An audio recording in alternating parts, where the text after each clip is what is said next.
Wednesday. A lot of stuff to dive into on the big show today. We'll get into a couple of games last night. Have the Nuggets taken complete control of that series?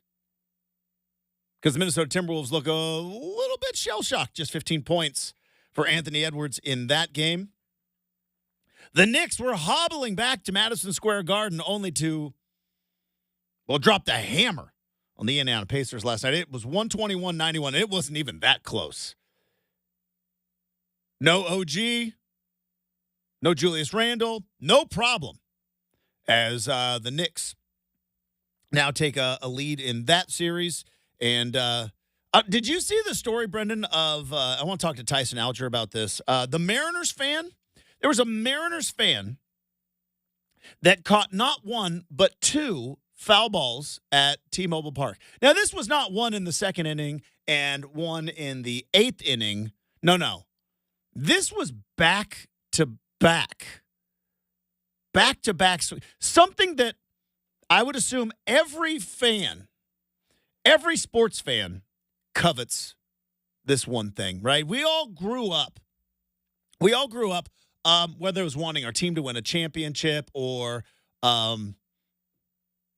wanting to see this particular athlete play. Like I wanted to watch Michael Jordan. Brenden, you probably wanted to watch Tom Brady, right? And it was, but I would say that one of the things, even the way we consume sports, right? Whether you are an old school guy who read the box score in the paper, or you're one of these new school kids who just sees the highlights on TikTok.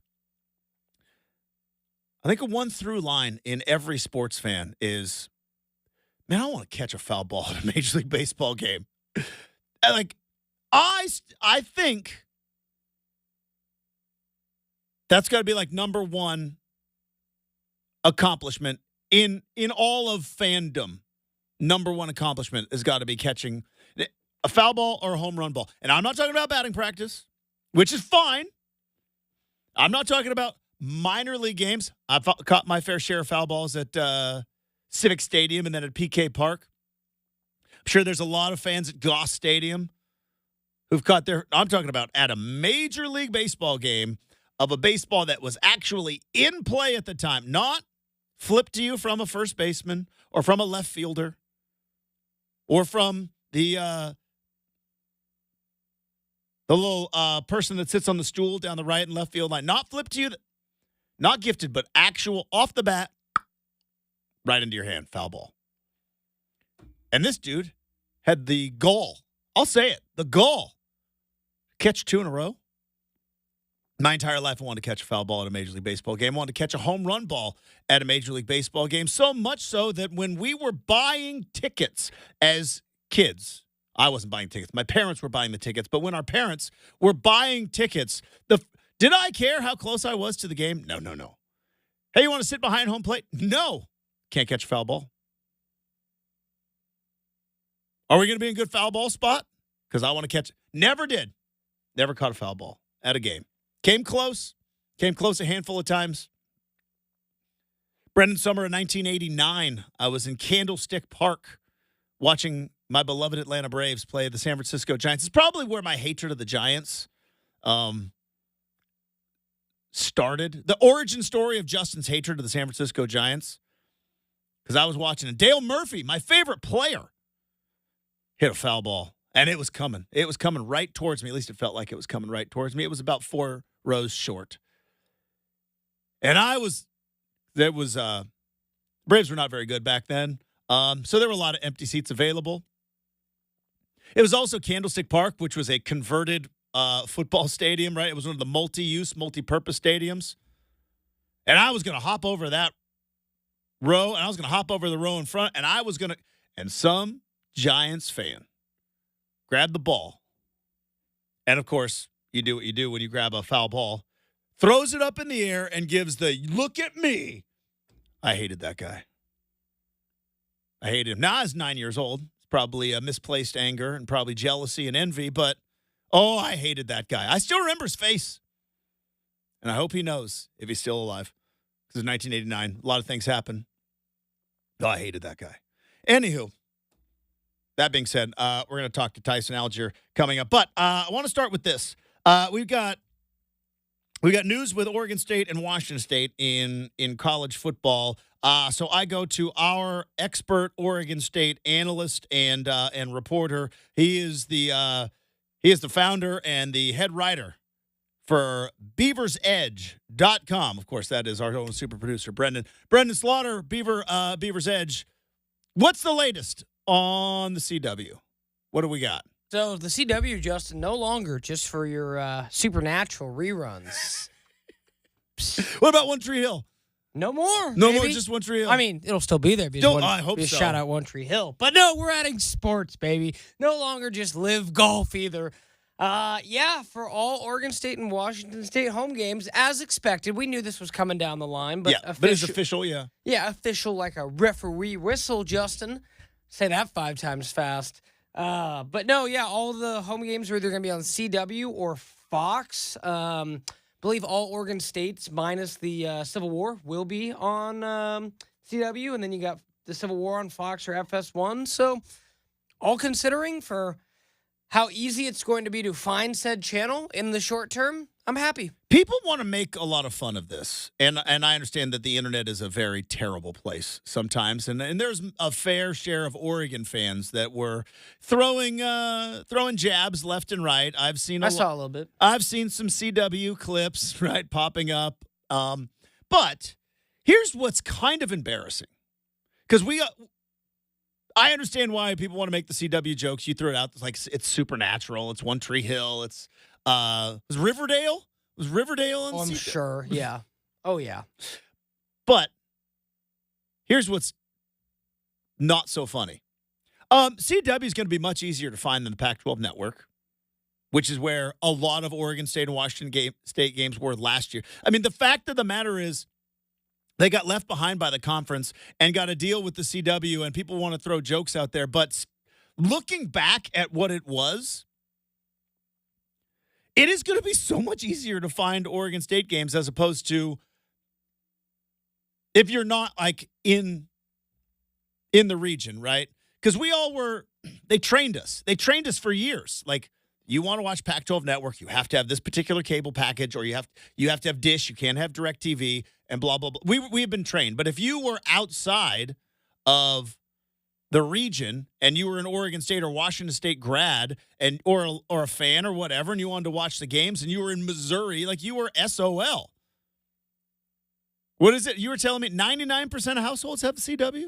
Yeah, no, it's available on every single streaming service out there. And the first thing that came to mind, and I was going to ask you this right off the bat, is when this was such an issue, and I know the answer is probably comes back to money, but just saying it out loud, like, for how easy it was. Like, they're like, oh, the Pac-12 studios will still create the feed. They'll just, like a letter in the mail, send the signal to the CW, and boom, bada boom, bada boom. Done. So easy. It was always easy. So, Justin, just, gather around. Tell me why, when thousands upon thousands of Pac-12 fans who had Dish or DirecTV, now Dish got it a few years ago, only DirecTV, but for the longest time, not Dish either, were left to rot. Uh-huh. Thanks, Larry. The answer is hubris. And I don't have quite enough time to go through, because you know how I love going all the way back to the beginning and the origin stories. I don't have a lot of time. But you go back, the Big Ten Network was created. It was the first. It was the first of the networks created. And there has always been an inferiority complex with the Pac-10 back then, and then ultimately the Pac-12 with the Big Ten. And then the Big Ten created their own network. And so then the Pac-10 brought in Larry Scott from the Women's Tennis Tour. And I was like, yeah, he has been instrumental in putting women's tennis on more TVs and more TV screens than anybody else. This is his job. He's going to come in and he's going to create a network. And he did. And he created a network. But then he got greedy. And that greed led to that network not being on DirecTV. And it got into hubris of Larry Scott not being able to just accept defeat, concede, and understand that more eyeballs are better. Because you're right. No matter what they were trying to sell you for the past 10 years, it's always been this easy. You know how I know this? Go on your DirecTV package and watch group of 6 games. You can find them all. Air Force is playing Colorado State. Guess what? It's going to be on my DirecTV. You can find them all. And it probably would have said it was this easy the whole time. So, yeah. I mean, throw your Supernatural. Who's in Supernatural, by the way? I never watched that show. Yeah, I was. Jensen Ackles is one of the guys. Wasn't there a CW Superman show? Oh, yeah. Like Justin, I went and looked. Smallville was Smallville? I was going to throw in Jared Padalecki is the other guy in Supernatural. I was going to throw out some fun names. We don't have time because there's like 50 different scripted drama and comedy shows. And like Gilmore Girls, the second rendition of 90210. Just so many things are on CW because it used to be WB. Well, Lorelai and so you had the Gilmore Girls. They ran the Dragonfly Inn with Sookie. Don't even get me started. I know everything about Gilmore Girls. But yeah, I married into the Gilmore Girls. But now you've got Rory and Lorelai, and then Lorelai and Sookie, and then the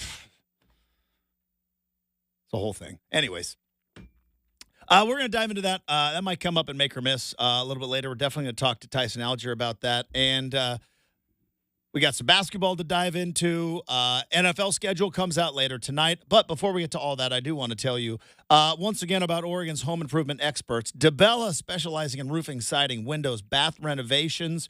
And with May and the beautiful weather here, it's a great time to take care of those projects at home. DeBella will come to you on your schedule, provide you with a free estimate. It's easy. You can trust them. They've got 15,000 five-star reviews on Google, and now DeBella has a fantastic financing opportunity. No payments until 2025 on approved credit. So connect with DeBella today for roofing, siding, windows, and bath projects. DeBella is Oregon's home improvement expert.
So a couple of things sparked my interest in what we were about to talk about. It was this is kind of a Frankenstein topic.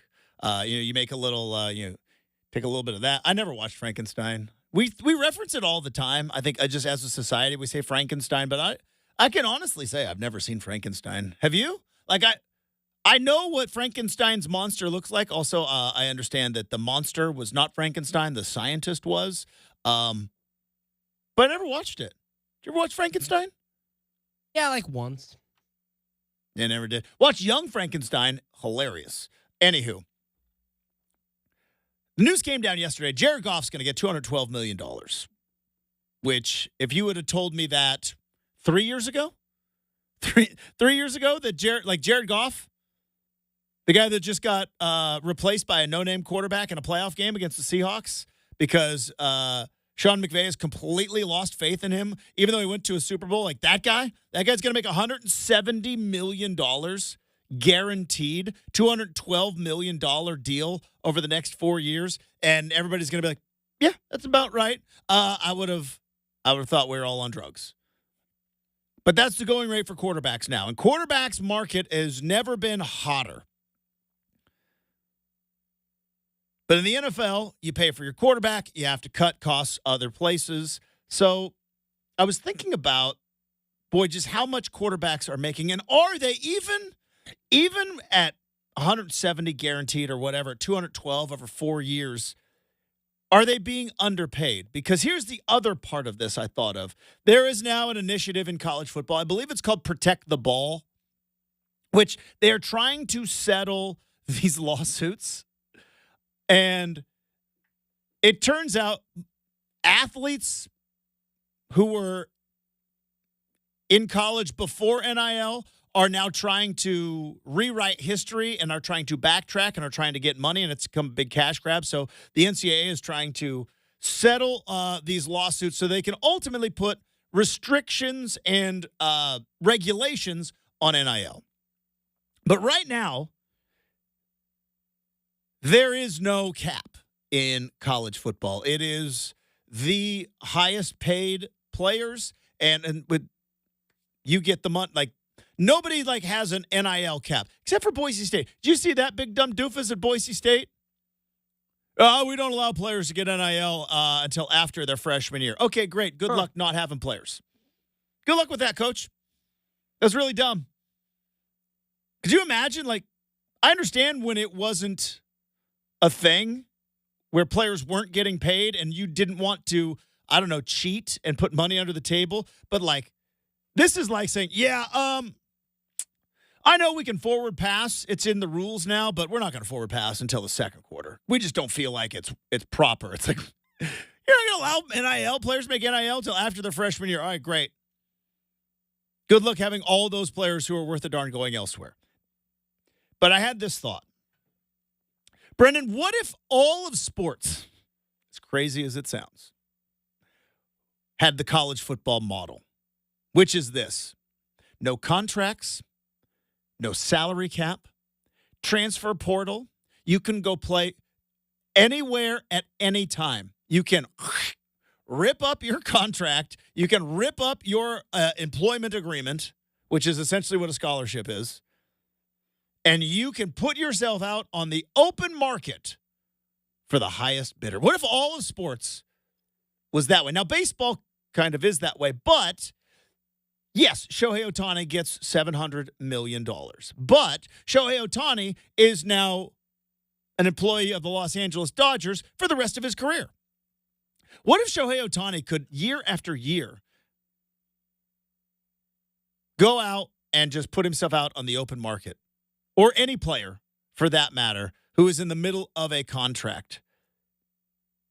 Who would be the highest paid athlete in all of sports? If we went the NIL route that college football has right now, where you're like, all right, I am now entering the sports transfer portal. I can play for any team. I shall play for the highest bidder. Now, on top of that, continuing this, what if college football rules, I use the rules very loosely, what if the college football model was every sport? You also essentially crowdsourced your income. to very wealthy fans. Because that's what boosters are. They're just very wealthy fans. Yes, Oregon has Nike and an organized collective and an organized LLC known as Division Street that is handling all Oregon football players are Nike contracted employees. They are. That's how the model, and it's working for Oregon. Not every school is like that, though. Some schools, it's simply who is our rich booster and who is he cutting checks to? And some schools, it's a combination of both, right? There's an athletic fund. Part of that fund goes to NIL. Part of it also goes crowdsourcing with very wealthy fans, a.k.a. boosters. If you were to do that, who's the highest paid athlete in the world? If there were no salary caps, no contracts, transfer, you can go play for anyone, anywhere, at any time. Who makes the most money? And how much money do you think it could be? First thought I had is Patrick Mahomes, right? Is it like if there was no salary cap, Patrick Mahomes is making $100 million a year as an NFL quarterback, if not more. That was the first guy I thought of. Now, the only thing is with Patrick Mahomes, again, not saying he's over the hill at any, but that's not like young, up and coming, which is where usually a lot of money goes to. So technically, Justin, and again, I'm curious to kind of look at this because I think there's a lot of different ways you could go with it. So many different ways. Interestingly enough, and again, you said the world, so again, you have to consider soccer players in this too. Yeah. And for what it's worth, Lionel Messi is the highest paid athlete in America right now. That's insane. How much does Lionel Messi make? I don't know. Like his career earnings is over $200 million. Yeah, but how much is Inter Miami? Is that who he plays for? I wonder how much MLS is paying him. Yeah. So, like, he's up there. Obviously, like, I'm looking at, like, the list here. I would say that, like, Mahomes, somebody from soccer, because, again, we're kind of in our bubble here, but, again, Justin did say the world. I did say the world. Who would make the most money in the world? You're right. It would be a footballer. And it would be probably, like... Because what does Ronaldo make? Doesn't he? He's being paid. We don't know, but he's being paid by the Saudi royal family. This lists him as making a bit more than Messi, but again, for the sake of the argument, I said Messi plays in America. So, for golf, Justin, that's the next place my head went because Liv has thrown out such crazy numbers to begin with. Is Matsuyama the biggest name as far as like what you could like worldwide? Because from what I understand is like obviously golf huge in Asia, like and all of Asia, Matsuyama is their guy, like and the clubs that he plays and the like because I think he's a Mizuno athlete and that's like a huge deal there. Like he, in terms of like market value globally, yeah, he's probably up there. And he's young enough to where you'd like to also with this, Justin, I look as like, hey, we're investing in this guy today, right? So that's why I take out LeBron because I get LeBron for like 2 years before he was retired, man. Same with Steph. Those guys have value, and I would. But what if Steve Ballmer? If Steve Ballmer, who we looked up the other day, is worth well over $100 billion. So we looked at it was like 126, I think. Yep, exactly. Boom. Steve Ballmer has $126 billion. That's a lot of money. Yeah, I know. That is, I could light $26 billion on fire if I wanted to, and I still have $100 billion. What if Steve Ballmer said, I want Jokic. I want Jokic. There's no salary cap. Jokic doesn't have a contract with the Nuggets because that's who I think you would go get, right? If you were Steve Ballmer and you're like, I will spend whatever I need to spend to win a championship, and I can have any player I want. I just have to outbid everybody. Jokic is a guy you go get, right? Well, and think of and to Justin's point, that I was just curious. So Steve Ballmer's $126 billion would crush Stan Kroenke's $20 billion, and Stan Kroenke, obviously and to that point, Justin, It would make it so interesting if you could just be like, well, I'm a richer owner than you. I'm taking your player. Know what I mean? So let's throw out this scenario. Jeff Bezos is worth $205 billion. Where's that put him? Number 2? In the world? Yeah, I think that's Is he behind? probably just behind Elon. Elon's 191. I think he's the Tesla stock must be down. he's behind He is. this guy named Bernard Arnault. Yes. Who is that guy? He owns the Is that Louis Vuitton? Yes, and the Hennessy brand, and Okay. yeah, He just owns everything. pretty much. But yeah, so that shows folks net Because worth goes LVMH is what it's called. That's the LV is Louis Vuitton. Monet and then Hennessy. Okay. Yep. Monet's pretty expensive. Yep. But no, so that shows you folks how the That market. guy's worth $214 billion. But let's bring it back to Bezos real quick, because Bezos is a Seattle guy, right? What if there was just the NIL world, and Bezos was like, all right, I'm going to buy a team, and I can get any player I want, football wise. Like he buys the Seahawks, because ultimately the Seahawks have to be sold. Who knows at what point? Heard it might take 20 years, but let's just say Bezos buys the Seahawks, and for whatever reason, Roger Goodell just loses his mind, and he just goes, all right, you can have any player in the league right now, opening bid. It's Mahomes, right? You go get Patrick Mahomes, put him on your team. Yeah, he is. He's And if there were no salary cap, how much does Patrick Mahomes make? How much do you think he makes? $100 million a year? Does he make more? Would he make more than Shohei Ohtani? That's a great question. I know. I'm gonna say no because Shohei is essentially two players. That too, and because 17 games, Justin, isn't how many home games you get in the MLB? Like 75, 80? You could make more money, I think, as an MLB team. I'm talking bringing dollars in the door. I think you can barely as an MLB team, because you told me those TV contracts are so lopsided. But I'm saying paying stupid money for a championship. Like, not even worried about return ROI. Just like, I care so deeply about winning the Lombardi Trophy and bringing it back to Lumen Field, Yeah, which, thankfully this which argument, shall now be Climate Pledge Field. yeah, thankfully this argument is two different sports, so both can exist. Yeah, So, but yeah, no, if I'm, I don't know. It was just a thought I had, because I think of college football guys out there. Like, you can go into the transfer portal and essentially go like, highest bidder wins. That never happens in sports, other than because the only time that happens is, like, I think it was Shohei. Shohei became a free agent at the peak of his powers in a league where there is no salary cap, and he got $700 million. And he got so much money that $17 million was stolen from him, and he did not notice. That's how much money Shohei Ohtani makes. But I was thinking about just from like college football until they regulate it. There is going to, like, I don't even know if he's going to be any good, but Arch Manning is maybe the most popular guy he was the biggest recruit a year or 2 years ago, right? And Arch Manning comes out. Now, he doesn't need it because his name's Manning, but what if Arch Manning came out and was just like, I am transferring from Texas, highest bidder wins.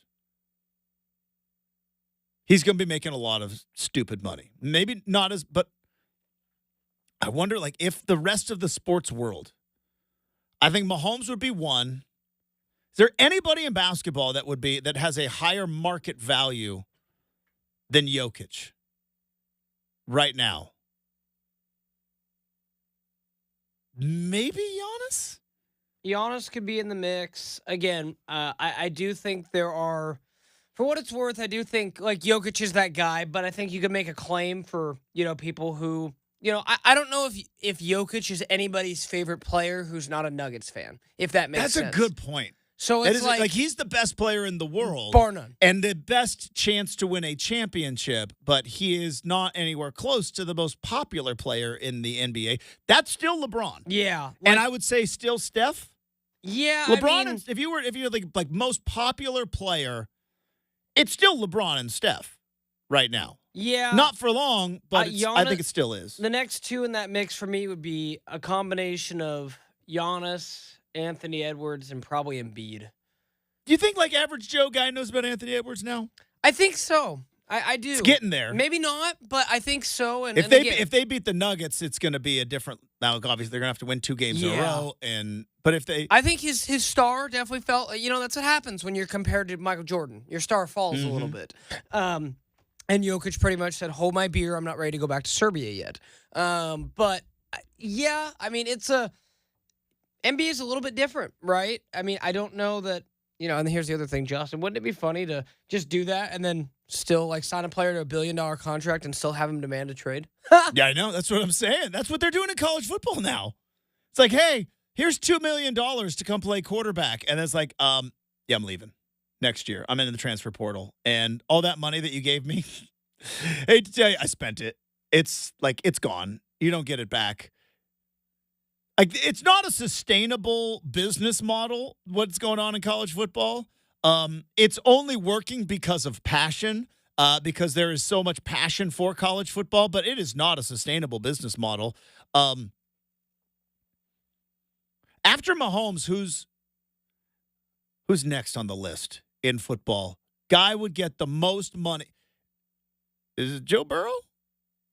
It's a quarterback, right? Is it Joe Burrow? Is it Josh Allen? Again, let me go back and do the. That's tough. Let me go back to do the Bezos thing, right?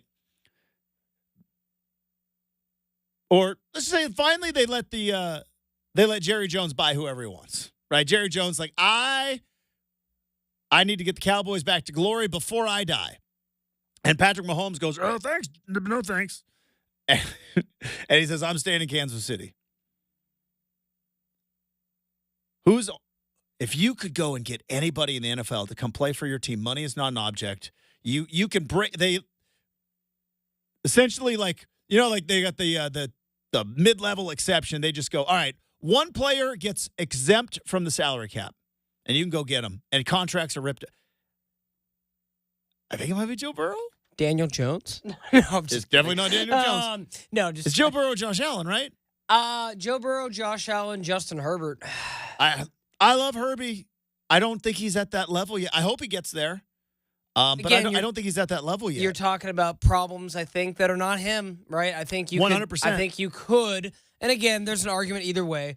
But again, you're asking me, Brenden, a 6'6" guy who can run and throw the ball. You're gonna sell me on Herbert, who, unlike Joe Burrow, hasn't had 2 season-ending injuries. Herbert was hurt this year, Justin, but they shut him down. They shut him down because he broke his finger. If they were in playoff contention, they were firing their coach. They were resetting the whole thing. If it was not a quarterback, Justin Jefferson or Jamar Chase over Christian McCaffrey. Christian McCaffrey, T.J. Watt are in the. Tyreek Hill. He's so good. Yeah, that's a defense. All right.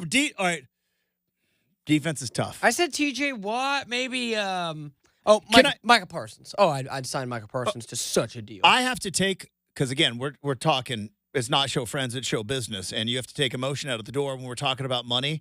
I think it's Myles Garrett, and I hate him. I forgot about him too. He's such a disruptor. I hate him so much. I do. I am not a fan.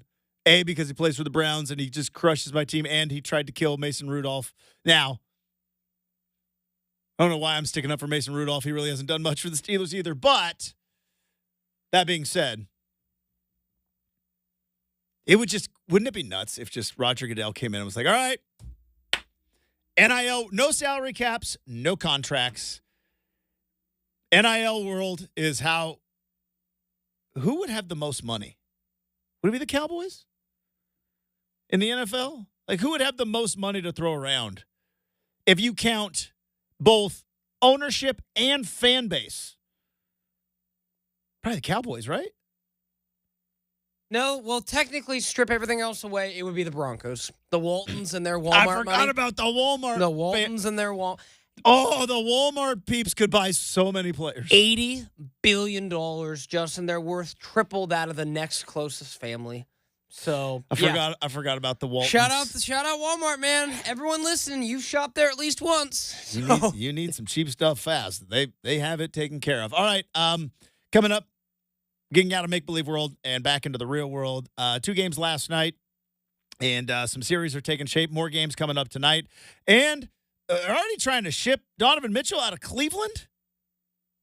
Is that to maybe make room for another guy who was pretty famous in Cleveland? We'll talk about that next. 620 Rip City Radio.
All right, the playoffs continue, but the drama off the court continues as well in the NBA. Already trying to ship Donovan Mitchell out of Cleveland. We mentioned yesterday trying to get Kevin Durant out of Phoenix. Now, that also might be coming from – the call might be coming from inside the house. You know what I mean? We have traced the call. It's coming from inside the house. How do you do horror movies anymore with the internet? Because that was a whole thing. Like, the phone call inside, and it was like, we'll go to the phone company, and they're like, we've run the cord, and the call is inside the house. And you're like, oh, no. I don't know. Yeah, I mean, I don't watch horror movies, but like that used to be really scary. It's like, oh, they're inside the house. Yeah, I mean, I have a high threshold to be impressed. I haven't really been impressed since It. Oh my gosh, I never watched that. Okay. Do you like being scared? Pennywise the Clown. Does that? Oh my gosh, dude. As a guy, you told me like you as a child had night terrors. I did. And you watched Pennywise the Clown. Oh yeah. Oh. He's in the sewer, right? Yeah, dude came up from sewer drill. Came up dweller? from the sewer to eat little Georgie, man. Oops. Yeah. Be careful. I don't know what dude. you're saying, but scary. Yeah, I remember being watch it. absolutely frightened when I watched It for the first time. And this was the remake back in 2017. Like, yeah, I like a good horror movie, Justin. Yeah. I am not a fan. Technology got too good. I watched Freddy Krueger as a kid, and I was like, that was almost a cartoon, right? It was scary, and they would jump out and scare you, but I was like, yeah, it's knives on his fingers, and it's burned, and blah. Yeah, that's a cartoon. Then, the technology got really good, and I was like, this is too scary. I'm out. That being said, You like clowns? You into clowns? I am indifferent to clowns. See, I'm indifferent. Do you remember, and this is... Like, when I was a kid, I'd go to the circus, and I would see the clowns. I never thought they were all that funny. Did you ever... But I was never like, oh, clowns are scary. Yeah. Ronald McDonald was my clown. I grew up in a good era of clowns. We had Ronald McDonald. We had Bozo the Clown. Bozo the Clown, he was cool. But I was kind of indifferent. They didn't scare me. Never really thought they were all that funny. So this came out in 2017, and it started like the clown revolution because it was actually funny, Justin. This movie was such a big deal. Then we'll get into Round Ball Rock. Yeah. That Oregon State had to put out like statements because people were dressing up as clowns and like jumping out of bushes and scaring people. And I don't think anyone ever got hurt, but it was like, oh yeah, the clown thing was real for a while. And I'll still say this, like, killer clowns, man, I'm out. I also saw back then in 2017, because again, I do not know anything about the movie It or Pennywise or anything else, but there was something about a balloon, right? That's like how he marked. A red balloon. Yeah, and like people were going to movie theaters and tying like red balloons on cars. Yeah, okay, that's cool. That's pretty cool. That's terrible. Yeah. That's a terrible thing to do. Just scare the daylights out of someone coming out of a movie theater. No damage. At least they didn't slash tires. I mean, well, what if you thought some psycho was out there who'd lost their mind? Dude, honestly, who crossed over a little bit, watched the movie one too many times, and thought they were actually Pennywise. Scare me half to death. I'm going to tie a red balloon to your truck one of these days. Well, you better hope nobody else does, because if it is, I blame you. See, and all you have to do, Justin, is with your little scissors, just go... Coming in guns a-blazing. Tie a red balloon. All right. Let's get to Round Ball Rock. I can't make heads or tails of the New York Knicks or the Indiana Pacers for that matter. I cannot make heads or tails of either of this. Going back to the simplest answer is usually always the best. And I know that people want to believe that there's more complexity to it, and there probably is. But, Brenden, I feel like a lot of times, even in the postseason, it's like, are you making threes or are you not? The Knicks last night couldn't miss from three. What'd they shoot? Well, I guess it wasn't. They only shot 34%, but it felt like in the first half, they shot 46% from the field. Brunson went off.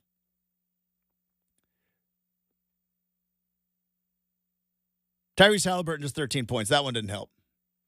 But it feels like just if you were making buckets at a certain point, it's just like, all right, nothing we can do tonight. Knicks had it. They had all the momentum. Couldn't make heads. I can't make heads or tails of the Knicks. The series that is intriguing, and I know we have We've criticized Draymond Green on this show multiple times. He punches people in the face, both on his team and on the Suns. He knocked Yusuf Nurkic to the ground. And all in all is a little bit of a loose cannon. But I do trust that he knows an awful lot about basketball. You don't win 4 championships and have the Warriors keep up with your nonsense if they do not believe that you are good at and knowledgeable about basketball.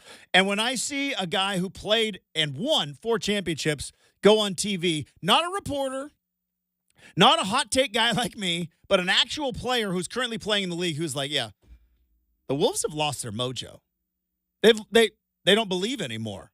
And that goes back to what we were talking about did they start believing a little bit too much from game 2 and game 3?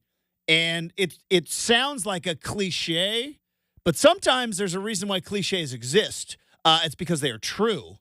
And when you hear Draymond Green going on, they go like, yeah, they don't believe anymore. They lost their whatever they had in games 1 and 2, their invincibility. Boy, Jokic took it out of them in game 3. Yeah, I mean, I think, I kind of mentioned it a couple days ago, Justin, and I just kind of said, it's one of the more cliche things in sports, but I really do think the best athletes are this way.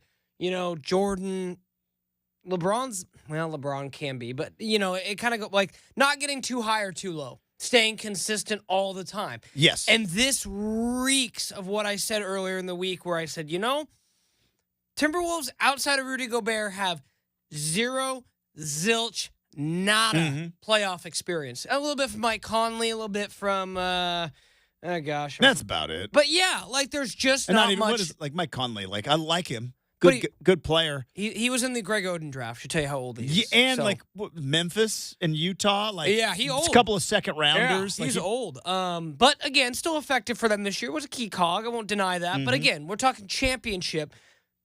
Nuggets got that DNA, Justin, and I just think that Jokic quietly said, "I'm not ready to go back to Serbia yet," and did his thing. What's crazy though is you hear like players go like, "Yeah," and then on top of that, the Wolves had no fight back because they lost their mojo. So do you think that's just the case of the Nuggets are like, oh, okay, we're champions. We know how to get punched in the mouth and get back up. And we lost 2 games at home. It's okay. We can win on the road. We know how And the Timberwolves were got knocked on their rear and KO'd. Well, I think the Timberwolves got in the one spot where they're like, it is over. We've got this. This is almost too easy. Yeah. I thought this was going to be more difficult. Whoa.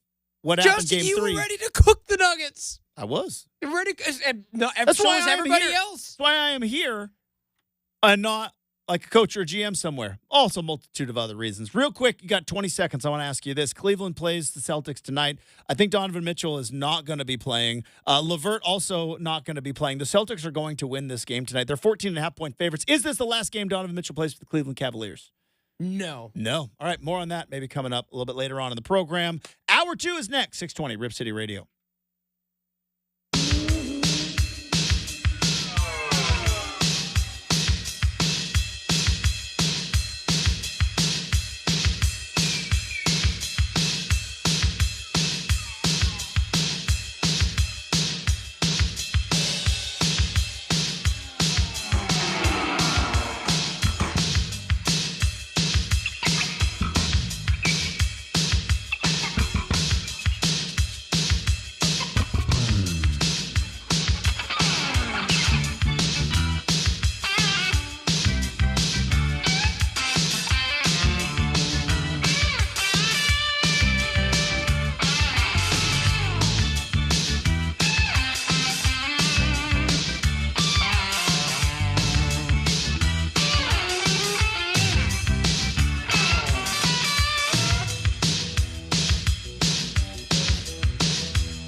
It is 7 a.m. on a Wednesday morning. Justin Myers with you. NBA playoffs last night. Nikola Jokic led the Nuggets to a 112-97 victory with 40 points, 14 boards, and 7 assists over the Timberwolves. They now have a 3-2 lead in that series.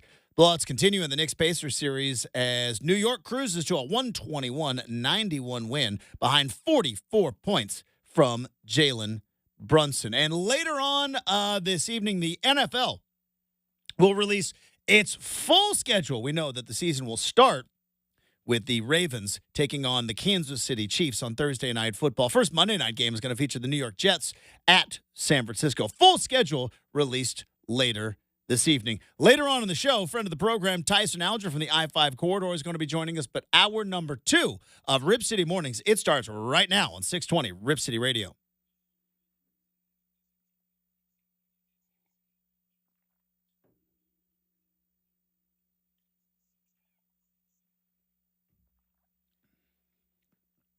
All right, welcome back to Rip City Mornings, everybody. Hopefully you're having a fantastic Wednesday. We got Make or Miss coming up in a bit. We have also got stuff we saw on the internet. And Tyson Alger is going to join us in the third hour. Devon Pouncey was on the show yesterday. We spent a good chunk of time talking about Bronny James. And I want to talk both Bronny James and Caitlin Clark. Both very, very different entities in the world of basketball, but both kind of have an interesting variable, and that is bringing eyeballs to something that really hasn't had an awful lot of eyeballs before. So Caitlin Clark made her debut. She got 20 points.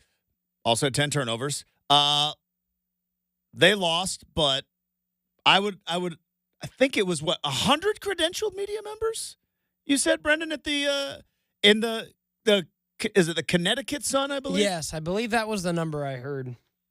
100 credentialed media members in that game. And again, eyeballs to the sport. And in a time where everybody is fighting tooth and nail for every tiny little, whether it is a screen on your phone, whether it is a screen on your laptop, or whether there's a screen on your desktop, or the big thing that we put in our living room, we call it a TV. It's not even TV anymore because it's just internet. It's just another screen in our lives, or whether it's your Apple Watch or wherever. Everybody's fighting for it. But we talked about yesterday, would a team in this upcoming draft take the risk to draft Bronny James, who, in my very elementary basketball evaluation, is a decent college basketball player? Now, decent college basketball players normally don't get drafted to the NBA, but this decent basketball player just happens to be named LeBron James Jr. I know I talked about it with Deion Sanders' kids. There is a new evolution of younger athletes that, through social media, are essentially becoming internet famous simply for being famous. And I'm not saying it's better or it's worse. I'm just saying it's different. And it's a little tough to swallow for this Gen Xer because in sports, right, it was always you got famous for being really good at sports.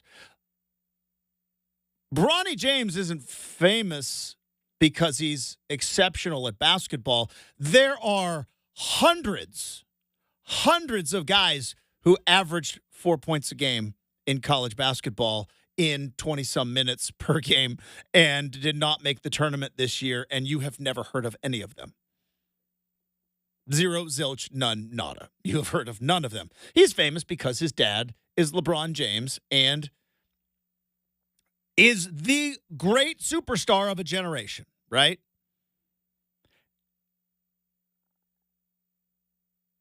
So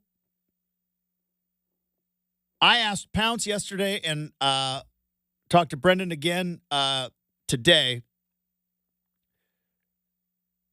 Is Bronny James's fame right now sustainable? Because I saw some people on like, how are you going to get anybody to care about the G League? Well, you put somebody famous at $10 a ticket, you could get people ultimately caring about the G League. And I showed you the numbers. Can't deny them. Right? Highest attendance in all of Pac-12 basketball. Home games, it's Arizona. People in Tucson are nuts. They fill that arena year in and year out. Brenden, they average 14,000 people a game. John McHale? Yeah. Average 14,000 people a game. Isn't it fascinating to you, Justin? Because I'm not sure if you're old enough, but again, I still think it's quite, quite crazy that like Arizona is known as this blue blood the way we look at UCLA. Mm-hmm. Is memory serves, they didn't do a whole lot of nothing before Lute Olson came there. Well, yeah, which was, still a long time, but like they didn't start popping until like what, the mid-90s? 80s. So 89 went to the Final Four. That was Steve Kerr. So recency bias, man, a little bit. Like that's only like the well, last here's the thing. 30 years, right? That's a long time, though. No, I know, but like when you consider like UCLA, winning with Kareem in the... But you could say the same. Okay, so Duke won a championship in the 50s. Then did nothing until Mike Krzyzewski showed up in the 80s and then kind of made them what they were. So, yeah, they've got that one in like 1951 or something. Very good point. Very good point. But point is that the people in Arizona, Arizona basketball kind of reminds me the same energy of Oregon State baseball. In Tucson, they all decided this is what we care about. Totally. We will care. Football is good. Nice. Don't care. Basketball is what we care about. How many natties does Arizona have? A couple or just one? I think just 97. I think just now off the top of my head, I think just 97, the handful of Final Fours. But I want to say 97 was the only time they won it all. Miles Simon, Mike Bibby was on that. They haven't been to a Final Four since 2001. Like blue blood with one title, Justin. When we look at them the same way as Gonzaga, if Gonzaga had one and Mark Few got over the hump once. Well, but again, part of it is, and I understand Oregon State's got 3. Count them all since 2006, by the way. But in terms of national titles and the thing they care about, but like once Oregon State won that first one, like everybody in Corvallis and all the Beaver believers were like, we care about this now. This is our baby. This is what we shall put all of our energy into, and we will always have this over 40 miles south. You know what I mean? Yeah. Whereas like Arizona, like they can't compete with Arizona State until they're like, nope, we take basketball seriously now. And this is what we do. Yeah. It's where we put all of our energy into. They're in Phoenix. We're in Tucson. Right? So what's a harder postseason path? Postseason baseball? Baseball is the hardest postseason basketball. I've said this. Right? I've said this before, and maybe it's because I'm kind of a college baseball homer. But Brenden, basketball is still basketball, right? You play 2 games. If you play same format. You play on a Thursday, you play on a Saturday, or it's a Friday and a Sunday. Then you get some days off, which is essentially kind of how you play the season, right? The season, you play on a Thursday, you play on a Saturday, then you get some days off, and it's kind of the same format. Baseball, you play the same team 3 times all season long until you get to the postseason. Then guess what? You're in a regional. 4 teams, double elimination tournament, where you could be playing, you don't know. No, teams you've never heard of. Teams you've never heard of, and on any given day, like you go to bed thinking you're going to play one team and you wake up, you're playing another. Then you go to a super regional. Oh, now you're back to a 3-game series with the same team. And then you go into another 4-team double elimination tournament.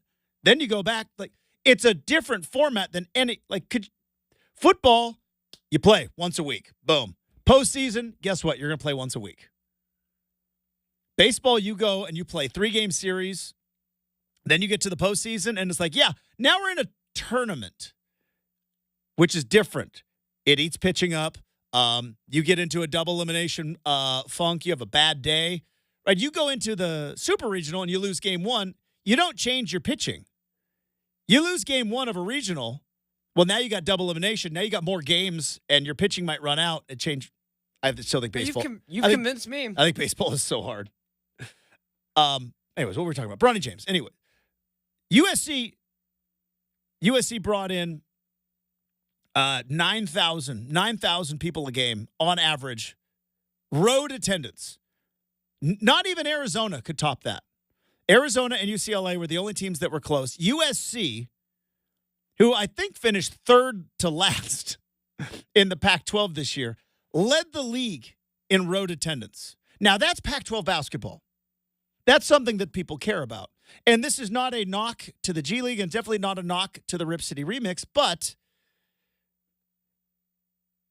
Brenden, it's minor league basketball. Minor league basketball, people don't care if you win or you lose. I worked in minor league baseball for a long, long time. Minor league baseball is about the experience. It's not about winning and losing the games. It's about the experience. It's about the... So, do people care enough about the G League? Is there an NBA team out there that honestly cares enough? Like, the G League is there as a developmental. It used to be the D League for developmental. Then Gatorade came in and took it over. That's why it's the G League. It is solely a developmental property, and if you can sell some hand fruits and some beers, more power to you. Does an NBA team truly care? Because that's where Bronny's going to go. He's going to go to the G League. Would an NBA team truly care enough about G League attendance to draft the 98th ranked prospect in this draft? See, in my opinion, it's not about the G League. I think it's about Bronny is going to be the player dressed up in the suit, worst case scenario, at the end of the bench. Yeah. He will be the, draw to come to the, don't get me wrong. Will they play him in the G League? Sure. But to say that he won't, whoever drafts him, Justin, and I still think it's going to be the Lakers. And I actually learned, gotta set the deck, clear the table. I actually lied to you yesterday. How dare you? I know, right?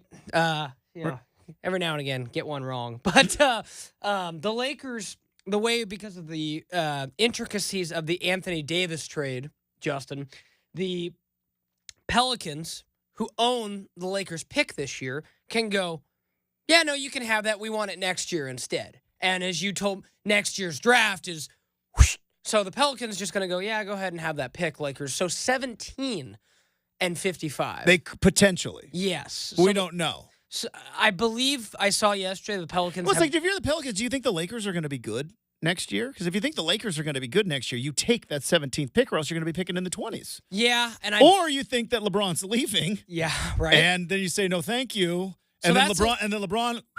That's a hop, skip, and a jump, by the way. Hop, skips, and a jumps back to Cleveland. Yeah. And then the Cavs draft Bronny. And now you've got a James family reunion in Cleveland. And LeBron is back to wrap up. And that's not G League attendance. That's actual real attendance as a whole thing. All right. Coming up next, we have got Make or Miss. We also got stuff we saw on the internet. Make or Miss next, 620 Rip City Radio.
All right, let's get right to it.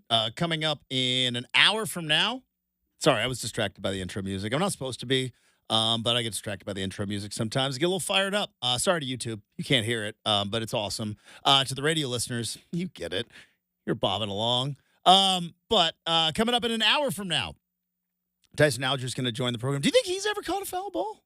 Oh, yeah. At a Major League Baseball game? Although he strikes me as someone who maybe caught a stray hockey puck. That's, That again, flew I want to get into that as well. That All right, so flew out of the arena. Or not, or out of the, what do you call it? The field of, or the non-hockey guy over here. The rink. Thank you. Yeah. Like up and over the boards Yes, is what they're thank you. called. Non-hockey guy over here. Don't be beating your radio, folks. Non-hockey guy over here. But yeah, I bet you he's caught a stray puck. I don't know if they're as frequent, though. Maybe not. No, I don't know. Again, you're asking the wrong Yeah, I know. guy. Well, we're going to. But, it's like Tyson. I just had to get the hockey reference in there.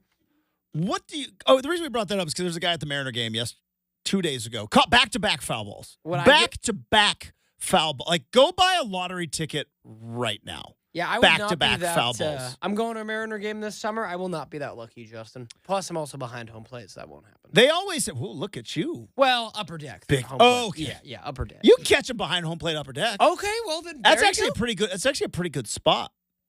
Well, Yeah, I don't. it's upper deck. Depends. Upper deck, yeah. T-Mobile's such a great ballpark. It's what is? Do you think? Like, there's foul ball. There is football, like being thrown in by like receiver goes touchdown, throw football in the stands. I believe you get to keep that. I don't believe you get to keep like an extra point. Where do you put catching from the T-shirt cannon? That's happened good. to me a couple times, man. It's pretty awesome. That is good. Or it's like the coom. I've caught so many at Beaver games, man, and I'm like, okay, I feel it. I've actually caught one at a Blazer game too. T-shirt cannon? When they do the big spinning. Yeah, I've caught one at a Blazer game, time or two. I have been, like, not at a Blazer game. I've been at an event where someone threw a T-shirt in the crowd, and I caught one that way. As a kid, I remember because again, I was very lucky. I went to a lot of Blazer games as a kid. Remember when they used to have the giant flying Ford truck that would drop the little tickets? I caught one of those tickets once, and that was a free T-shirt too. The Ford truck, inflatable Ford truck. I believe my Blazer generation, it was the Fred Meyer blimp. Maybe it was the blimp. But I do remember something with the Ford the truck. little tickets that come out. Yeah, you're like, I believe it was the Fred Meyer blimp. Okay, it might have been that. But I remember both very distinctively being like, oh yeah, there, and then it just like went away, Justin. Like they never brought back the blimp, dude. Like it has not been seen in many years. So all right, so let's rank this real quick. Home run ball, number one thing to catch at a game, wouldn't you say? Home run ball. I would put hockey puck 2. Hockey puck 2. Foul ball 3. Touchdown football thrown into the crowd in celebration. And then I think T-shirt cannon, T-shirt. Or like Frisbee or some sort of promotional thing thrown in there. Because the payoff of like the T-shirt cannon is never as good. Because I'm sure that T-shirt that you bought, you wore once, maybe wore it to school, got this out of the T-shirt cannon, sat in the back of your drawer because they're ill-fitting, not good shirts. I know this. I worked in radio. Yeah. We'd do promotions. You did street team, right? Yeah. It's just the worst stuff. Justin, there's a reason why we're giving it away. Okay. Yeah. All my like at home, like I have like my pile of like lounging around T-shirts. Like if I'm gonna go work out or just lounging around, right? Mm-hmm. One says Rip City Radio. One says Z100. One says The Brew. One says K103. One is Jammin'. And, they were all, ones that I had. It probably would not surprise you. They're so comfortable, though. The biggest, arguments I used to get into, and maybe the most trouble I got into, you would go to these events, right? And we don't really do that much anymore. We're still a little bit, but back in the pre-COVID days, right? Radio, and in the, before podcasts started coming into our territory, you'd be like, hey, we're going to be out at this place. Now, less for morning radio, but he used to go out and because I worked in Eugene, which is a fairly small market, even though it covered Oregon football, small market, you would go like, hey, I'm going to be out at this place from, 5 to 7 tomorrow. Join me for happy hour. I got a pair of tickets to give away. And they would always be like, yeah, need you to wear the T-shirt. And I'm like, no, I'm not wearing the T-shirt. This is a terrible shirt. It looks terrible on me. Yeah, shout out iHeart when I was there. I'm not wearing the T-shirts that we throw into the crowd. And they're like, yeah, no, you have to wear. And I'm like, I'm sitting behind a table with our station logo everywhere, like it's a NASCAR, pit. They're not gonna know who I am. Yeah, they used to fight that one. I was also a bit of a. It sounds like you were a little bit of a. Well, I'll put it this way, Justin. If I fought the fights that I thought I needed to fight. Maybe not some other ones, but I'll just say this: if I had tried to pull that at some of our Toyota events, I would have been told there's someone else to take your spot. Yeah. So there was never an option. But funny, you got to wear this shirt that says NRQ, and I'm like, that's the dumbest thing ever. I'm pretty sure everybody knows who I am. I'm not wearing that shirt.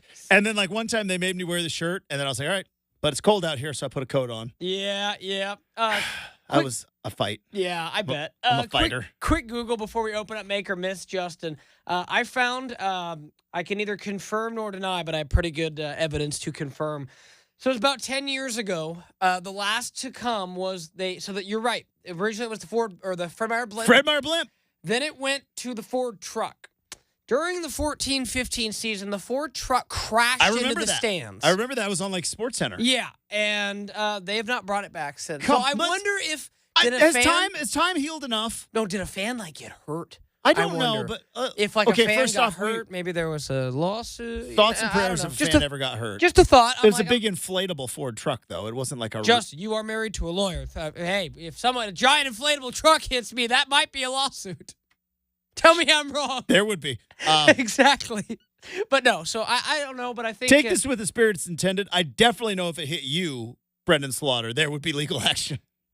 I do take it the spirit intended. I appreciate you, Justin. You're like, yeah. I appreciate you. We're gonna have at least a meeting. What do you have what for can me? we do to make me go away quietly? Exactly. But so physically, if we're all healed, like maybe like the emotional scars of being hit with that big inflatable Ford truck, hopefully can we bring it back, dude? Please? It'd be awesome. I want to see it. Can we bring it back? I want to see it come back. It was cool. It was awesome when they did the little click and then all the little pieces of paper flew down. And if you got that, it was a free T-shirt or a jersey or just. I don't know. Childhood memories. So much more positive than negative. One family, unfortunately, had to deal with the truck crashing down upon their heads. Fun. But think about all the joy on all the children's faces, or even adults who were pushing children out of the way probably to get whatever free thing was being dropped. Man, the amount of adults that will push a kid down for a free T-shirt, I'll tell you. Oh, my gosh. Yeah. And at the same token, Justin, I do think since we're in kind of a period of Blazers basketball right now where – we're in the rebuilding, developmental phase. It's a walk before you run type of situation for Portland. It's been. I think if my math is correct, it's creeping up on almost a decade. We're going to get round 2. You and Chad doing on the battle balls there at Moda Center? Or have you retired the champion? See, I said because they still do the battle balls. I said I retired a champion, and then I was called out upon a social media app. By a former friend of the program who now has his own program. Danny Moran called me out on Twitter because he said that I ducked him, which was not true. You and Danny would be an interesting. I feel like there are no questions left to be answered about my battle ball prowess. Look at the tape. Yeah, look at the tape. I was in. Hey, what do they say? Tom Brady, man in the arena. All right, I'm not all talk. I'm about that action, boss. Shout out Marshawn Lynch. I put on the battle ball, and I went 3 for 3. I got in the arena, risked it all, and I emerged victorious, all of it. What else do I have to prove? What else do I have to prove? Was Danny implying fight him or battle him? Yeah, he wanted next. I mean, now I'll say this. Now, again, I will also say this. Danny's got some more body strength than Chad does. It'd be a different physique. It's a totally different Yeah. animal. I'm also a different physique than I was then as well. Danny's strong, dude. I've slim. I'd like to. Now that'd be a battle. It's like I'll He say also, this. I think that like I'll say this. I like a major hip surgery. That's true. I'll say this. I don't know if he's going to be. Yeah, that's true. Probably not risking it for the battle balls often. But I'll say this. I love Chad doing. I'm not surprised you won, Justin. Listen. They don't. I would put my money Brenden, on you again. Brenden, I love you, Chad. Here's the thing. If you're golfing, I'm putting my money on Chad. Yeah, he beat me at golf. I'll crush him at battle. Look, all right, I was honorable mention all Far West League 1997. They don't just hand those out, okay? All right? They do now. Yeah, they kind of do. Kind of did back then. But just saying. 1997 All Far West League. Honorable mention. Were you a second team? No, I was honorable mention. But, I was a Far West League champion for a reason. All right, it might have been that I played 3A football with a future Hall of Famer. But you know what? So I'm assuming champion nonetheless. Assuming Troy was first team and not honorable mention. Whatever award they had, he just got them. He got all the awards. All right, we need to get to make or miss. Here we go.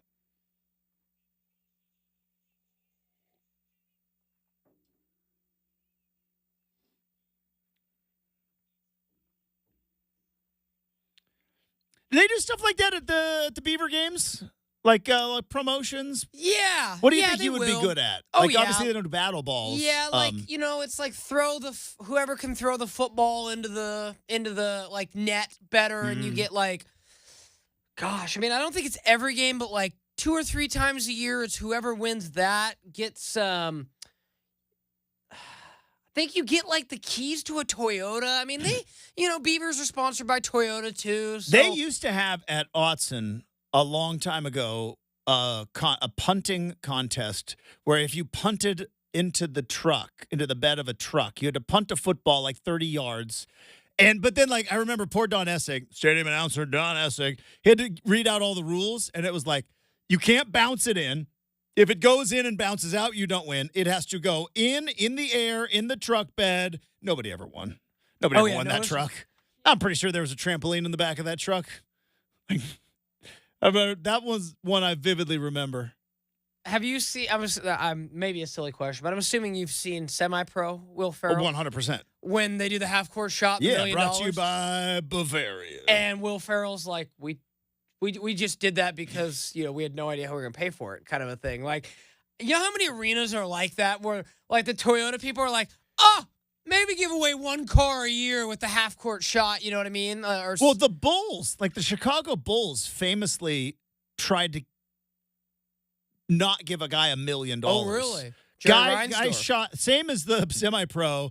It's the moonshot. It was from the other free throw. And in the rules, it said, like, you couldn't have played competitive basketball or something. Well, the guy played, like, Division III basketball, like, 4 years earlier. And so they tried to use that to not give him the $1 million. And then Jordan and Pippen and all those, like, no, you're paying him. And, like, stood up for the guy. Well, I was going to, that's the thing is I'd say, wow, that's surprising. But then, again, goes back to who made that decision? Jerry Reinsdorf. I know. Right. Well, so, and a lot of lawyers. But I'm sure it was as simple as, Mr. Reinsdorf, do you want to sign this check? But no. I don't know if it was the Bulls or if it was the sponsor, and then the sponsor was trying to get out of it. But just say Jerry Reinsdorf. I mean, Yeah, all right, let's just do that. He's taken a lot of strays for the White Sox, Justin. They're not the worst team in baseball. They're pretty close. Man, they're close. They are pretty close. Anywho, let's go ahead and open up Make or Miss today. Justin, if you think you've ever spent the best $100, this guy says, hold my beer. Have you heard about this story? I'm waiting. I don't know. Oh, no. Yeah, I was waiting to see. I'm sorry. I thought you were pausing for effect. Yeah, I have clearly not heard of this story. Like, have I seen? No. So, I believe Wayne Shelton, who is let's see, trying to figure out if they've said where he was from, but let's just go ahead and say the South region for the sake of this argument. Okay. So back in, I should have had the details dialed in, but the big picture of it is, before the season started, he placed a wager. 3-way parlay, Justin. Kansas City Chiefs to win it all. Boom. Texas Rangers to win it all. Done and done. And the Oklahoma City Thunder to win it all. So he's sweating it out right now. That was $100. It had the potential to win $1.7 million if the Thunder won the championship this year. Did he cash out? Decided to cash out yesterday. I would have cashed out, He too. grabbed a cool... I'd have cashed out after game 2. He grabbed when they lost game 2 to the Mavericks. He goes, Shelton, who is a single father and an owner of a real estate appraisal business in Phoenix. Okay, thank you, Phoenix. Was nervous as hell and decided to cash out for a cool $80,000. $80,000 on $100. Now, if the best $100 spent, right? Asterisk. What if the Thunder win the championship? Just for sake of argument. Seriously, like they play tonight. Go ahead. What if the Thunder beat the Mavericks tonight, win game 6 in Dallas, go on, beat the Nuggets, and then they're in the Western Conference, and then they're in the NBA Finals. Not saying they've won it yet. How's this guy going to feel? Yeah, I mean. Now again, I agree with $100. You got $80,000. That's perfect. It's investment. You would never say no. Somebody comes up to you on the sidewalk and says, "Do you have $100 on you?" You go, "I sure do." You go, "I'll trade you $80,000 for it." Like you would never say Justin, no to that. You would see me take the biggest sabbatical as fast as you ever could. $80,000? Oh yeah, that's it. You're gone. You quit the show for $80,000 for a sabbatical. I'd go to iHeart and say, "I need a sabbatical. I need a year to find myself." Well, I don't. So mental health. I and hope all you that. found something because I don't know if you're going to find your way back to that chair. I mean, maybe not, but these days you just go, I got to find myself, some mental health. Need to work on it myself. Sabbaticals, you know how it is, Justin. Sabbaticals are the best thing ever. So $80,000, I could do a pretty good one for that. I don't know. Anyways, I don't know what our company policy is. I don't want to say anything's going to get either one of us in trouble. But you just take a year off and come back. Yeah, you never You're know, not a right? teacher. You never know. I mean, it's... Yeah, just take months off and then just come back to your job. There have been some people in our industry who have done that. I mean, you never know, Justin. That is true. But no, back to the details of this. So I'm fairly certain if I just was like, yeah, I'm going to go find myself. They're like, great. It probably Best of luck. It would probably be something where they're like... I'd come back. You've moved into this. You slid right in. You're like, it would probably... Yeah, we don't do that make or miss dumb thing anymore. I fixed it. Sorry. They wouldn't ask me to. They wouldn't ask me to move over. They'd be like, "Oh, that guy who is chipper and loves getting up at 5 a.m. is not here anymore." Yeah, Brenden, you will also be out of work. But no, back to this, Justin. So interestingly enough, so he placed it on May 1st, 2023. Okay. And DraftKings, talk about the loser they are on this one, offered him a 50% profit boost. So that means it would have stuck with it? Well, no, just over the like right when he placed it, it was a boost. So okay. Essentially, at the merits of it, a max win would have been what's half of 1.4. What is that? 600 or 700,000. So because it had the profit boost, that's why it's worth $1 million. Yes, got it. So again, like you said, tough. But that's not part of the cash out, though. Or maybe it is. It was. It was part of the... Oh, yeah. No, like, I've done the profit boost bets before, and it helps you cash out, too. But, yeah, I mean, to pick the Chiefs, pick the Rangers, Justin.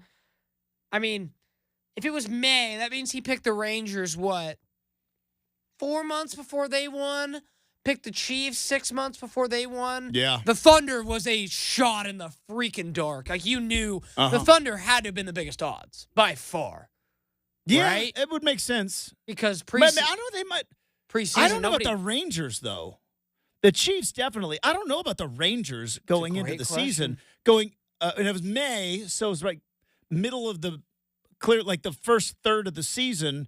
I mean, the Dodgers were still up there. The Yankees, the Braves. I mean, the Braves were kind of the odds-on favorite to win it. Oh, okay. I should just look further down in the 22-1 odds. Is that good, bad for the Rangers when he placed that? The fact that they won is great odds. But yeah, 22-1. That's probably top 10.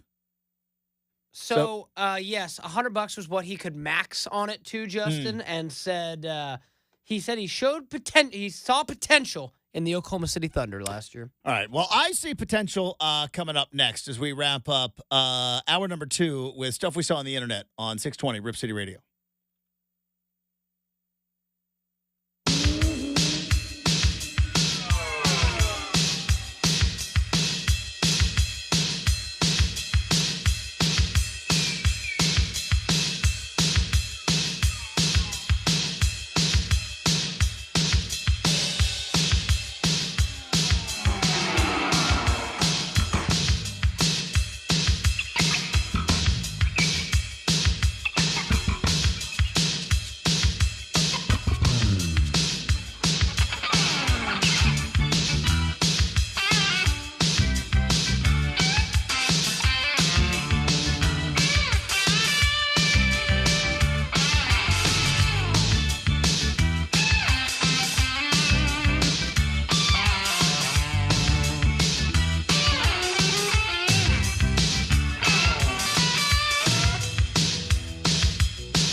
All right, time to wrap up hour number 2.